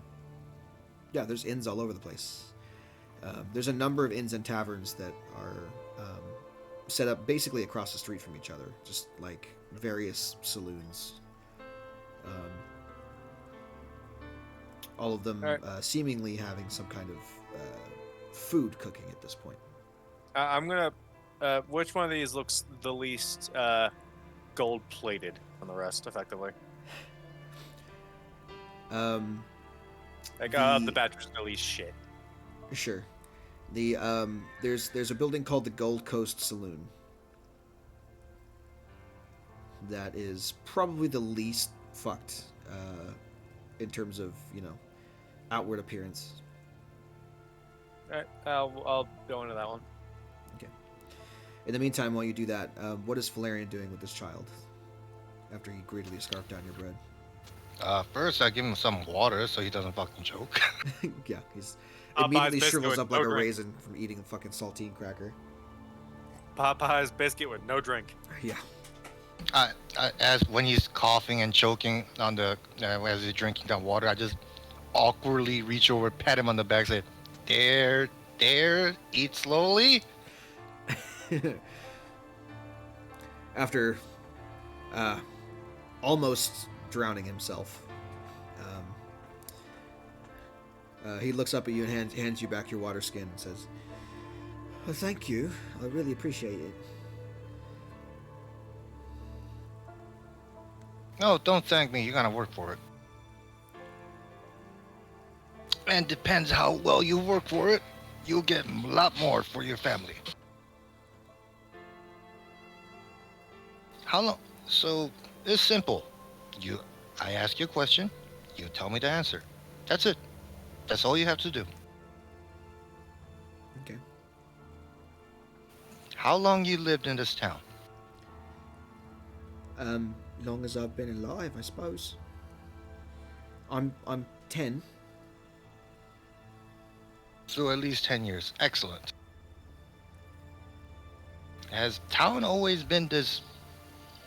How should I say this? Um, how you're wait, you said you're 10. Okay, yeah. In that case, I'm gonna go with the word gaudy. How long the town has been this gaudy? Um, I don't know what that means. What's gaudy?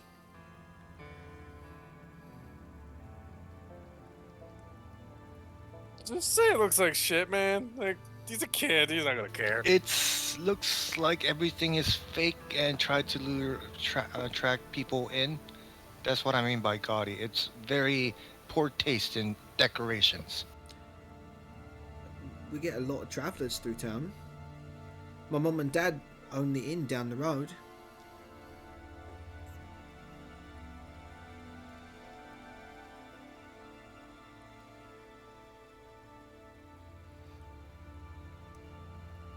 So everybody has been decorating their inn like this for ages.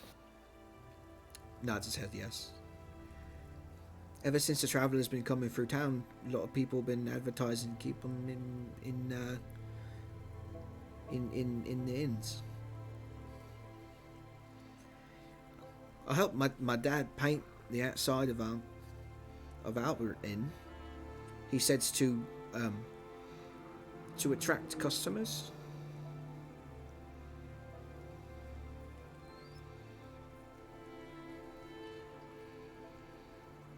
And despite that, you guys been saving up money? We were. Okay, what do you mean by you were? I mean, I don't know what my parents do with the money.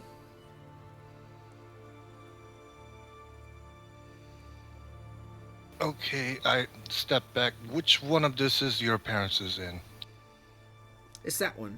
He points to a brightly painted blue building in the corner um, that has an inn sign on the front of it. And I assume that's not the one that Darius walked into. No, it's like half a block down from the one that you're in right now.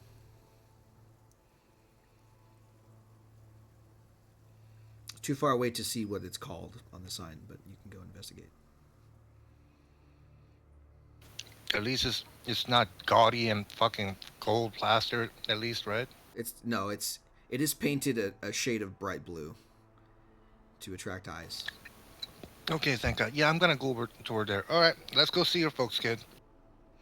All right. He jogs down the road with you, as kids are wont to do. When you get closer, you read the sign says the Cornerstone Inn and Tavern.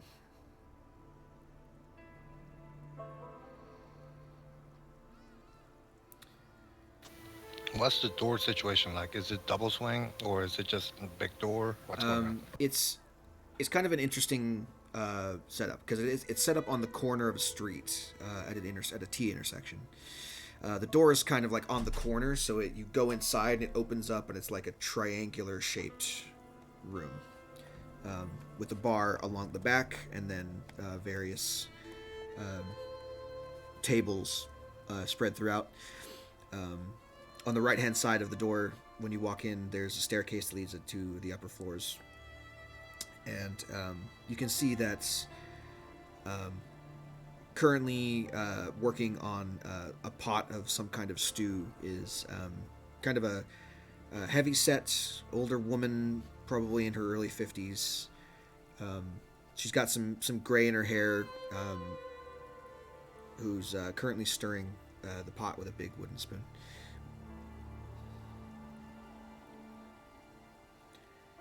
The little kid says, Mum, I found a customer for you. She looks up from her pot and says, all right, welcome in. Welcome in. Please make yourself at home. Let me know if you need anything. Why is this? I interrupt her. Why is this kid stealing bread on the street? What? Mom turns to the kid with just the mother's scowl, gives him the death And like a ladle. Yeah. She says, Fergus, you get over here right now. The little kid walks up. Aww. It's like, you got me in trouble. I said, hey, I never said I wasn't going to turn you in. I said I'll pay, I'll feed you for your services. She says, I'm so sorry, sir. He's just a boy. I'll make sure to discipline him later. You get in the back right now. No. He's still under my employ. You could deal with it later. He's a 10-year-old child. He's not going to do that. He's going to go up to his room and think about what he's done. As she's saying that, I'm tossing up and down a gold coin. He's under my employment. Make a persuasion check. Do I make it with advantage? Don't use the macro. Just roll the dice flat. I'm telling you, I've seen it. These Roll20 macros are fucking AIDS. It's exactly the same as all the things. 19. No, I will tell you. In my Pathfinder game, I stopped using the macros, and my dice luck completely flipped around. 19 total. Sure. Like I was using the macros, I could not roll above a 10. She says, whatever you want him to do, I will do instead. As recompense for his behavior. She sends him up to his room. He says, No. That ain't gonna do. See, you're going to be busy selling stuff.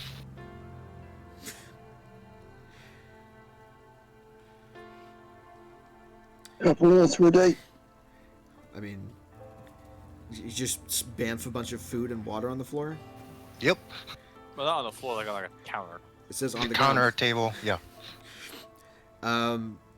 So the whole fucking counter fills with food. She says, I don't... Look. My son is not working for you. But I will do whatever it takes. No, fix he's this working problem. for me. You could supervise if you want. He is I don't absolutely not working for you. care. And Why I'm not? losing my patience, son. Well, you do need to sell this stuff. I don't have to do a thing. We are doing just fine. Considering that your boy has been telling me that you've been saving up for money, and also that he had to steal bread because you've been telling him that he need to cut back on it, I doubt that. I'm trying to help you here. That boy. Look, he's just a child. Yes. I'm not giving my son to the employ of some random stranger on the street. I'm sorry. Like I said, you could supervise. I'll be sitting right at the counter. You could watch us all you want. All he's doing is answering questions for me. That's it. Look, anything he knows, I probably know as well. You can ask me. Dude, just quit pushing on it. Just quit pushing. Just stop. Stop metagaming. Hey. How about that? Let him do his thing. Look, Getting uncomfortable. you got food there you need to sell. It's gonna go bad in 24 hours. If there's anyone here to eat it. That's why you're gonna be busy selling. I'm giving it to you for free. You could sell it for pennies on a dime. You'll still make profit. Look, I don't like children going hungry. If that wasn't adamant to you. I appreciate the gesture. But I am the boy's mother. I will decide what happens with my son. Thank you very much. Now, if you want help, I'm offering it. I will do my best. If you'll not take it, you can leave. We're not so bad off that we can refuse customers.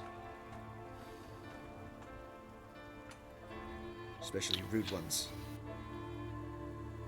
Rude one.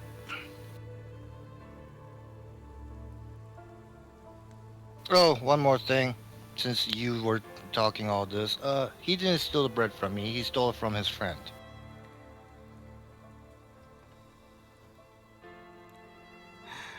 I will have words with him later. Do you want me to answer your questions or not? Sure, I guess. By the way, that food is still up for you to sell. I don't care. After I summon it. So, how long this town has been having problem with sleeping people? Sleeping, no.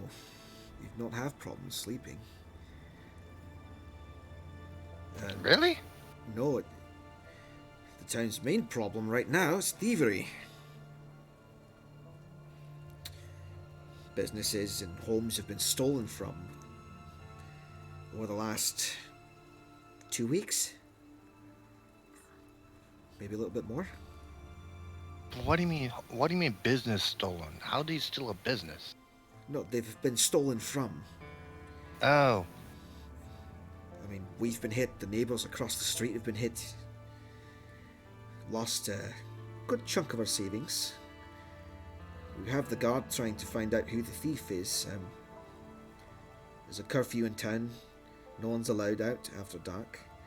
Guards patrol the streets every night, but they've not been very helpful. None of them have managed to catch the thief, and yet things still go missing. wait a minute. How? I refuse to believe guards are that incompetent. I don't If think it they has are. been going for... They would have found somebody, but right now you think. I'm beginning to wonder if we need to call for outside help.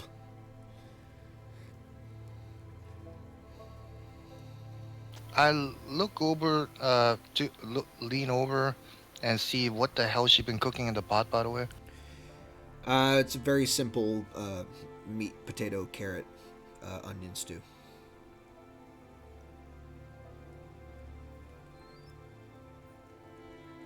Alright, so... And why is the boy starving? The food we cook here is for the customers, and for us when they are finished. Whatever we have left over goes to the boy, and my husband and I go hungry on those days more times than not. Sometimes we all go hungry. Depends on how many travelers come through town from Darvelia. I'm going to regret asking this. How much do you charge for a room? 5 silver. How many rooms are there? Currently available, 3.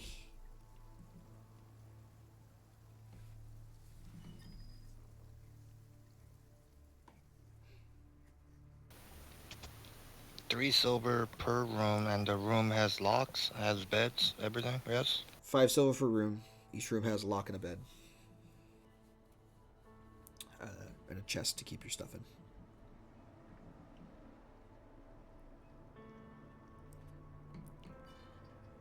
I give her 2 gold coins, I'm booking 3 rooms, and rest of whatever's left over could go towards the foods. Well, thank you. Let me get your keys for you. 1 second. Walks around the back and comes back with 3 iron keys. These will open the 3 rooms on the eastern side of the building. You go upstairs.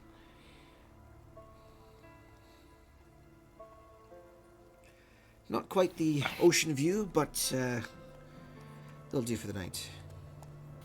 Wait, there's ocean view? Aye, the other 2 rooms are taken. I'm being sarcastic. The other 2 rooms are taken, but they do have a view of the ocean.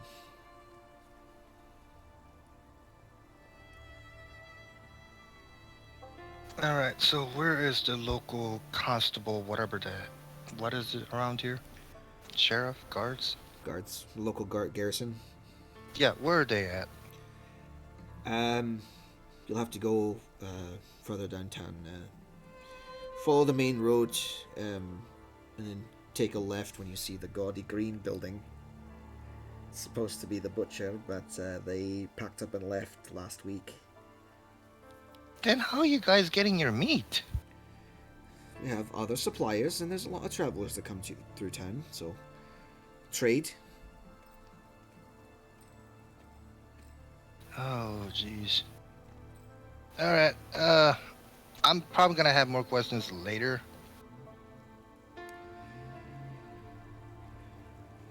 If you're not too busy. Like I said, whatever you need from me, I'll do my best to answer. Go easy on your boy. He's just growing and hungry.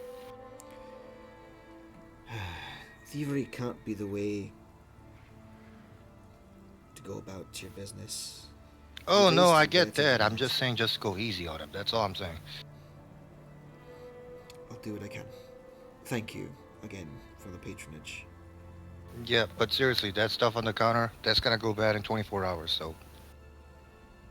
After that, I leave the inn and look for the rest of the party. All right. It's So like I'm shaking my head the whole time. Meanwhile, in the Gold Coast Saloon, Darius, you walk through the double swinging doors of this building, which on the outside is painted this like god awful mustard yellow color. On the inside, you see a fairly open floor. There's 5 or 6 tables, mostly empty at this point in time. There's a couple of guys playing cards in the corner of the room. And one guy who appears to be passed out drunk in a booth. There is a kind of a not kind of like a manlet kind of looking dude.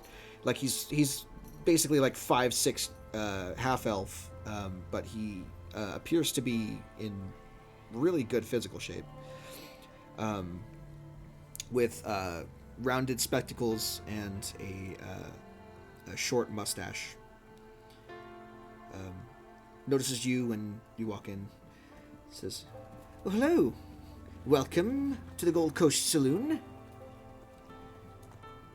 Is there anything I can get you?"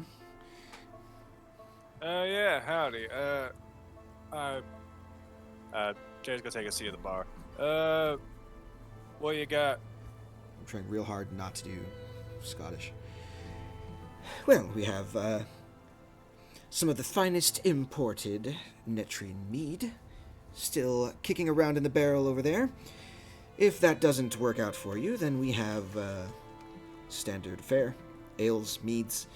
If you're looking for food, I'm afraid you're gonna have to wait. There's not much at the moment, but we'll be open for dinner service here in a couple hours.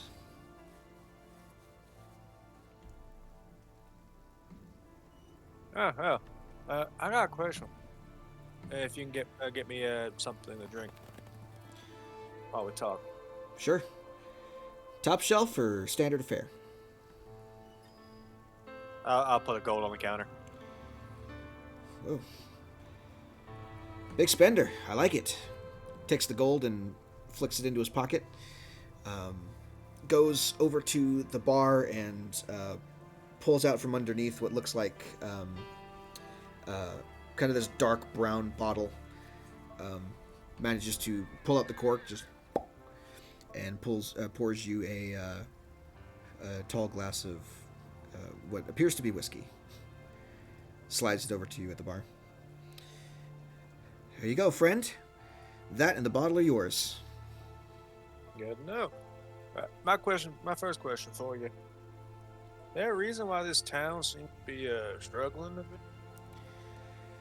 bit? Well, I mean, obviously you're not from around here, but we have a rash of thieves, apparently, that are hitting the town pretty hard. I've been lucky to avoid them thus far, thankfully enough.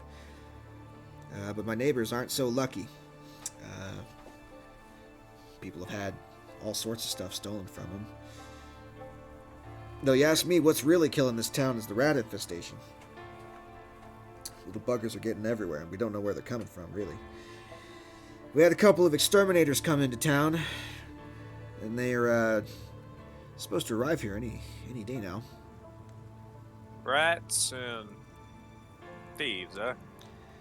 Yeah, well, bastards go hand in hand, if you ask me. Hmm. Yeah.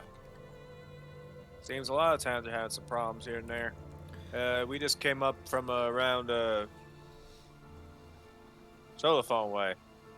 No, it was something that was Corwood, wasn't it? Guile. Oh, Guile. I was wrong. Well, Casey. Guile way. We came up from there. Oh, that's quite a travel. Yeah.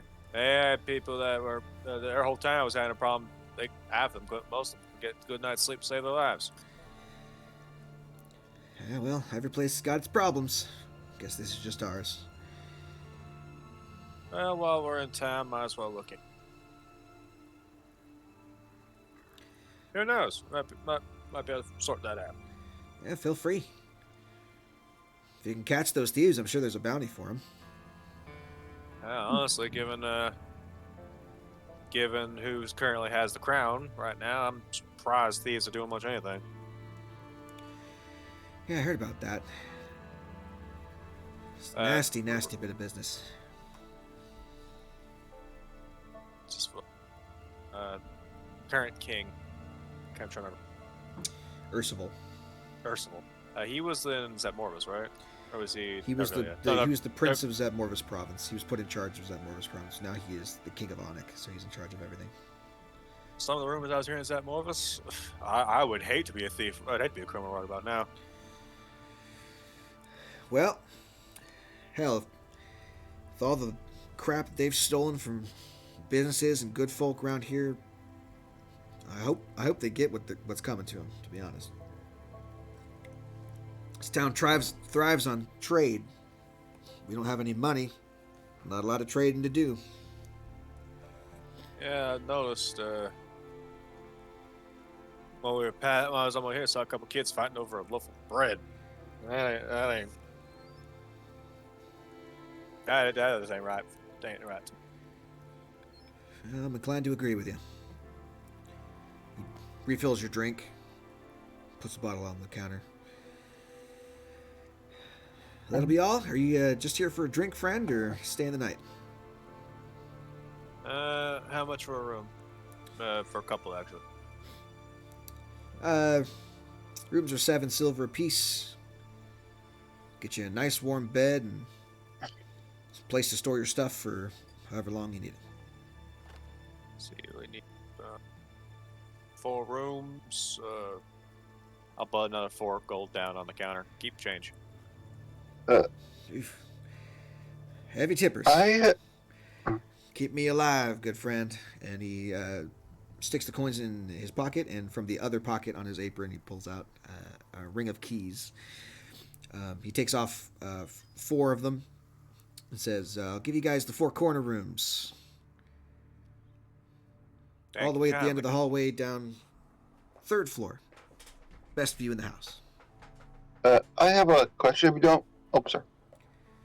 Are you in the saloon with him? David? Yeah, like. Okay. Hello. Did you follow? Did you follow Darius, Darius? or did you follow? I followed Darius. Okay. I thought you guys just left him in the street, just like, what the fuck? Where are you guys going? Wait, I thought we are leaving him in the streets. David's just wandering around like, what the fuck? I followed Darius. Yeah. Okay.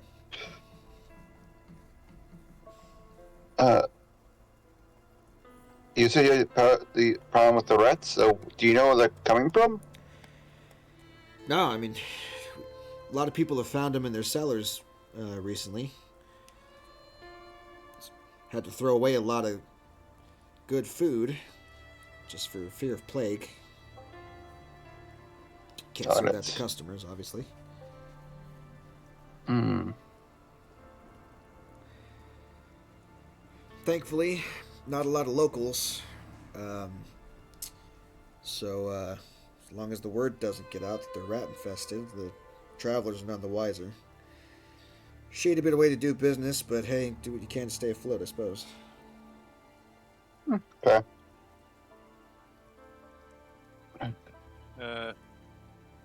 Should probably go get the others. Oh no, we got rooms for the night. Yep.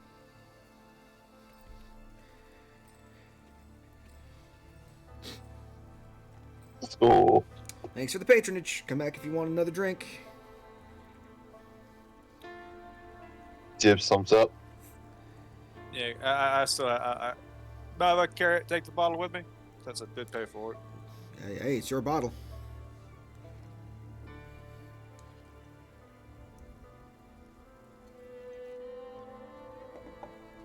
You got about a little over half a bottle of whiskey left. Yep. There's like some light sips as we go gather up the rest of the. Cool. So you meet Valerian as he comes out of the Cornerstone Inn across the street, or down the street rather. I got us in rooms. Darius kind of just Uh, puts a hand on his face and just holds up the 4 keys. That's my mom calling. I have to take this. Okay. For me, we got room as well. Please tell me you did not get a room at that gaudy ass gold flake, awful looking inn. Oh, we did. It was more mustard colored, but yes. Apparently. Yeah, I got a one at the blue one right here. Points toward it. A lot better than this. Oh, I mean, have you been inside? I dare not with that gaudy ass decoration. I hate to see what the hell the inside would look like.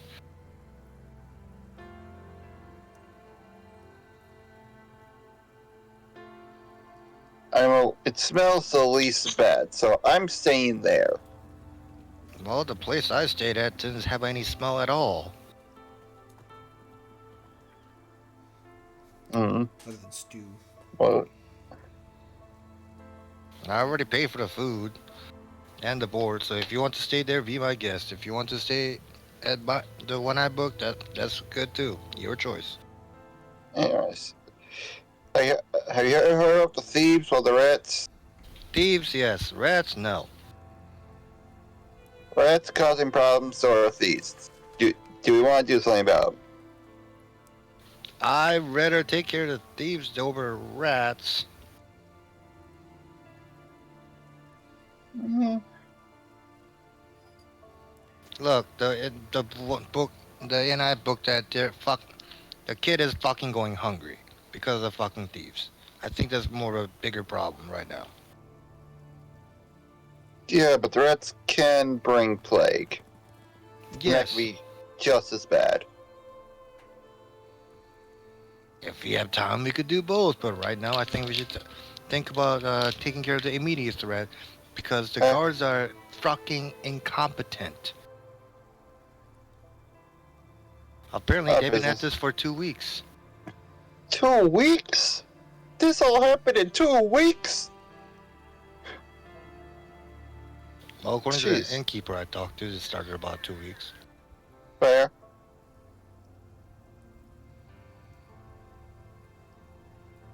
Oh, 2 of the guards, I guess? Oh, yeah, they're at the gaudy green building. That used to be the butcher shop.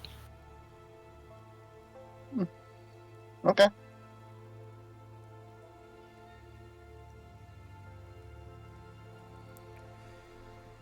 Okay, so what's the next destination? To the guards. Alright. So, traveling down the road a little ways, you do eventually see the awful, like, it's like a pale green color. Like the color of like a leaf. Painted the whole building out in the front,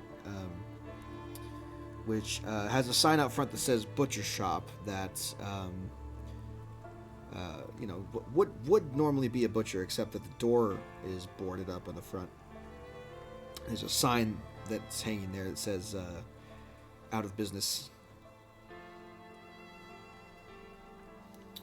Just down the road from that is what you can tell to be a guardhouse.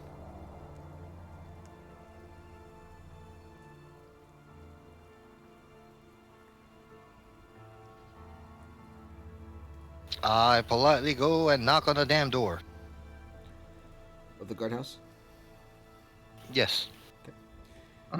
There's a guard posted up outside of it. He can, as you approach, he says, "Good evening. Can I help you?" Are you the one in charge? No, that's my sergeant. He's inside if you want to talk to him. Good. I start going inside. He doesn't stop you. I guess I follow him inside. He does follow you inside. Stands kind of at attention at the door on the inside of the guardhouse. The inside is not a very large lobby. There's basically just a small desk in the corner and then a row of cells behind it along the wall, all of which are currently empty. There is kind of a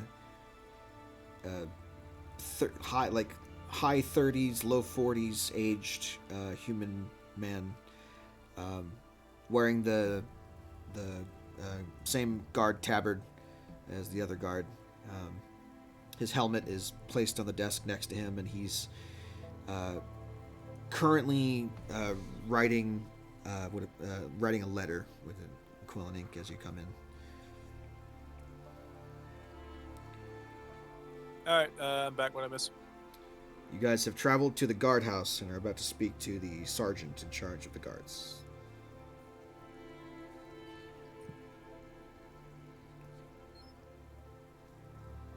So, I knock on this. Is there any label like to tell me where the hell the sergeant is? He's right in Or front is of you. Oh, okay. He's the guy at the desk. I need you to tell me more about the current strings of theft that's been going on. He looks up from his letter with a crooked eyebrow and says, "Why? What's it to you?" I just met a hungry boy that's been being not fed because the inn is trying to save money and try to keep their business going. I don't like that at all. Yeah, you think I do? Look, we're doing our best out here, all right? And I mean offering to help. Are you turning down free help? Oh, absolutely not. We're short on manpower. Clearly. Where are you from? So, Onic. yes, Onik. Yeah, I know. We're in Onic. Where you from? The city of Onic. Well, the capital. Yeah. Born and grew up there.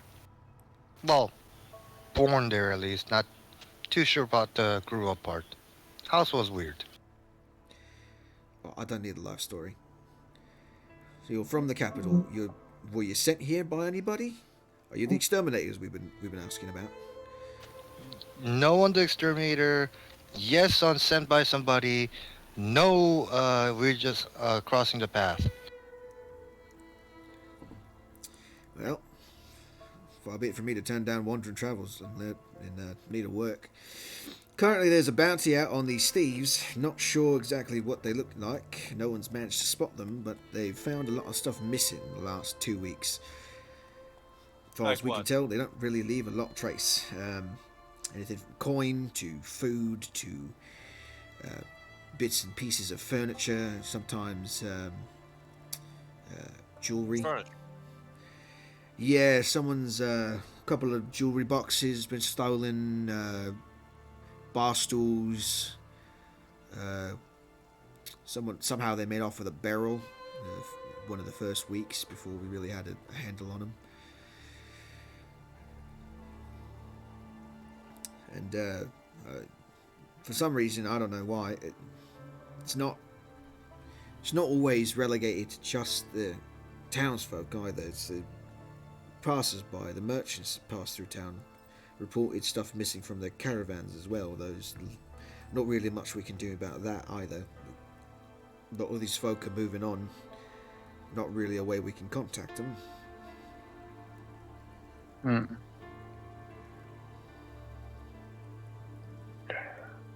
Is there is the area in the town where this is specifically concentrated, or it's just all over random?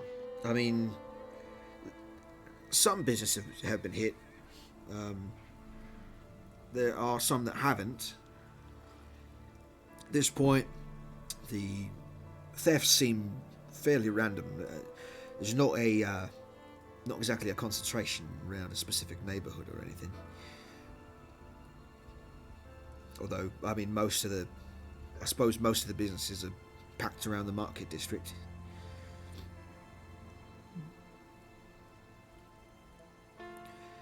There have been a few thieves around, a few burglaries around some of the houses as well, residential neighbourhoods, and hell, even Private Rosewood over here had his old lady's locket stolen recently, right? The young guard that followed you in just kind of sighs and nods his head. So believe you me, if they're bold enough to steal from the guard, then they must be pretty good, pretty confident in their abilities.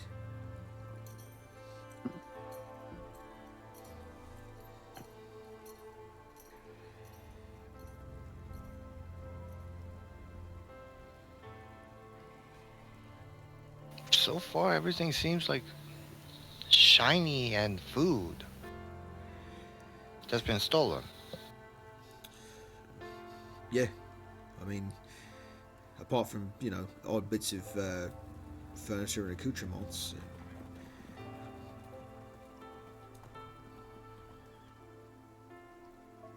That's oddly choice. I mean, thieves are after valuables. There's a food shortage in town. Food's become a mite bit scarce.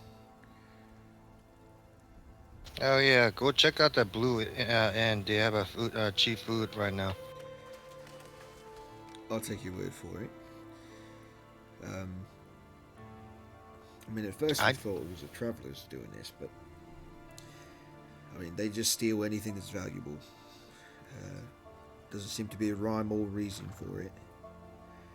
And what's weird is there's not any one person that's particularly well off, or better off, rather. At least not that I can tell. It means they haven't spent any of the coin or jewels that they've stolen. Is there underground something like sewers or not anything like that? Sure. We've had guards combing the sewers for the last week or so. After we searched, did a house-to-house search, started looking underground. Other than the copious amounts of rats wallowing in shit down there, unfortunately haven't been able to find anything. I have a theory and I don't like it. What? What if they're the same case? Oh, I think that kind of goes without saying. And the string of theft is not for the wealth gain. I mean, yes, but it's mainly How long has it been going on? Last 2 weeks. The theft started 2 weeks ago. Food shortage began soon after, along with the rats. Mostly the food shortage is caused by finding rats in your pantry and then having to throw out a lot of good food. With not really a way to get more. Meaning we have 2 weeks.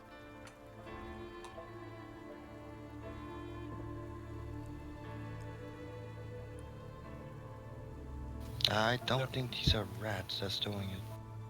No, I'm saying I think from what we found, I think we have 2 weeks to find whoever's stealing it. Otherwise, all that stuff's gone. Why? Well, if you remember the note, the thing we found, say at the end of the month. Yeah, I get what you're saying. I don't like where you're going with it, but I think I. Well, Sheriff, you got a good news and a bad news.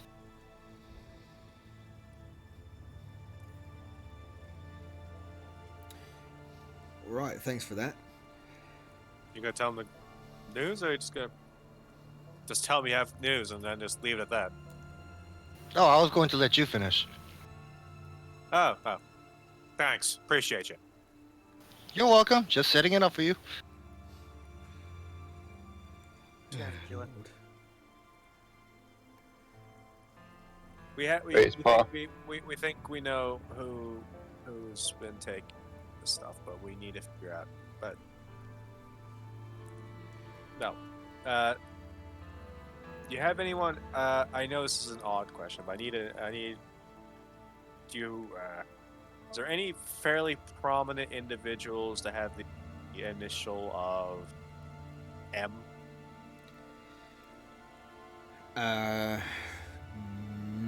Not to my knowledge. No, can't seem to recall. I mean, prominent like what, a noble? Prominent, well known, like maybe a pillar, maybe someone who's well known in the community, someone who has lots of, or maybe someone who recently moved in town. Nah, I mean, there's not much really that rings a bell. A lot of people that pass through town here are refugees heading to greener pastures. Those that are here cater to their need for food and shelter mostly, and that's where the town makes its money.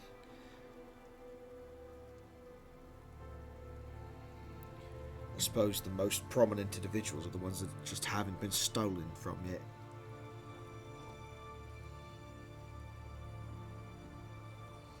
So you can't think of anyone with the initial of M or any note with that. Nah, What can't help about you there.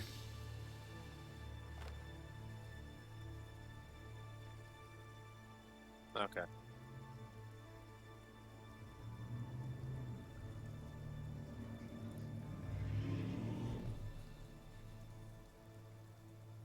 Any significant events that have happened in town aside from the string of thievery within the last month or so?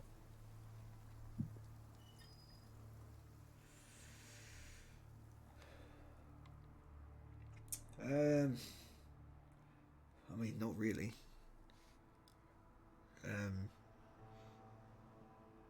It's just we've just been dealing with this problem for the last 2 weeks. There's really not been much else. I tell you, it's been a lot of frustrating work. Townsfolk are starting to get antsy.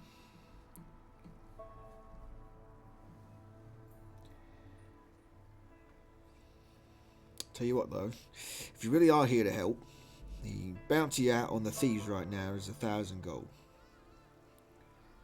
Dead or alive? 1,000 gold alive, so we could turn it into an event. 500 dead. Tell you what though, if you can find the stolen items, what hasn't been sold yet, I'll throw in double the amount. Oh, if this is the string of events that we've been investigating, if they're just selling out the stuff, that will be the blessing. Well, if you find them alive, or dead, and retrieve the stuff, I'll throw in some bonus for you. How's that sound? Yep, that sounds good. Let's Yep. Correct. Gives us destination and goal. Better get hoping. Let's go. On your way Can you- out of the on your way out of the guardhouse, you begin walking down the street and you see a wagon pull up to the guardhouse past you. Has two individuals in it, and both of them are one of them's driving, the other one's sitting in the back of the wagon. It's drawn by a single horse, and one of them hops off of the driver's seat and goes inside while the other one stays and watches the cart. Oh there! You new in town? Yes, we really are. Nice to meet you. Are you locals? No, we just arrived today too.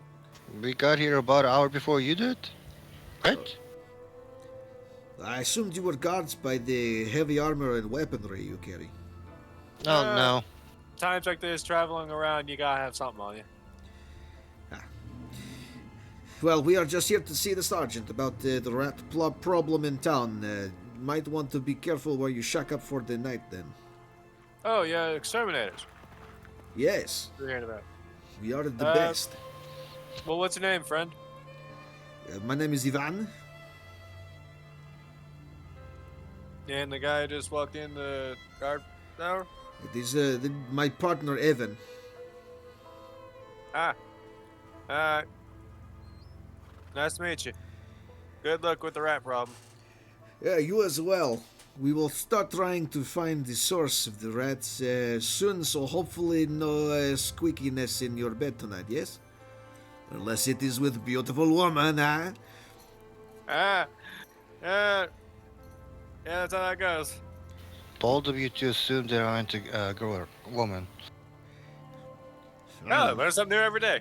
There is nothing better in this world than the touch of beautiful woman. Especially if she makes bed very squeaky. He kind of Like gives you I this, said, like, toothy grin of just yellowed, disgusting teeth. I just repeat Yeah. the statement. Bold of you to assume that you think I'm into woman. I'm not gonna touch that. So let's get. Oh, don't get me wrong, I am, but I'm also into men. I don't care. Good for learning you, I some- suppose. Greater variety. Anyway, learning- have a good night. Yeah, have a good one. Anybody? I make sure he's out of the earshot. It's like, anybody else disturbed by that man? Eh? I mean, how does one keep their teeth that yellow?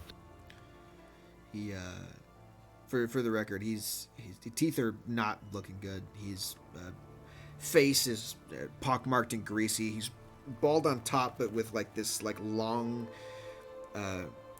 poofy, dried out black hair and scraggly beard. It makes him look like a Karl Marx if he was balding on top.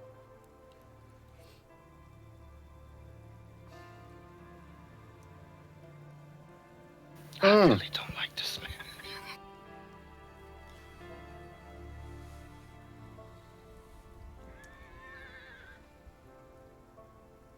Well, let's go try and track down these thieves. Out of character, I have a crazy theory. Tell. I think the exterminator is a rare rat, and he is infesting the town on purpose to get double fee by stealing, making the rats commanded to steal, so he get stuff, and then he get paid by the town to exterminate. I mean, that would be a great hustle. The problem Fair. is that he was days. They were days out. Exactly. You don't want to be caught with their own. You don't want to be caught planting the rats. You send them ahead.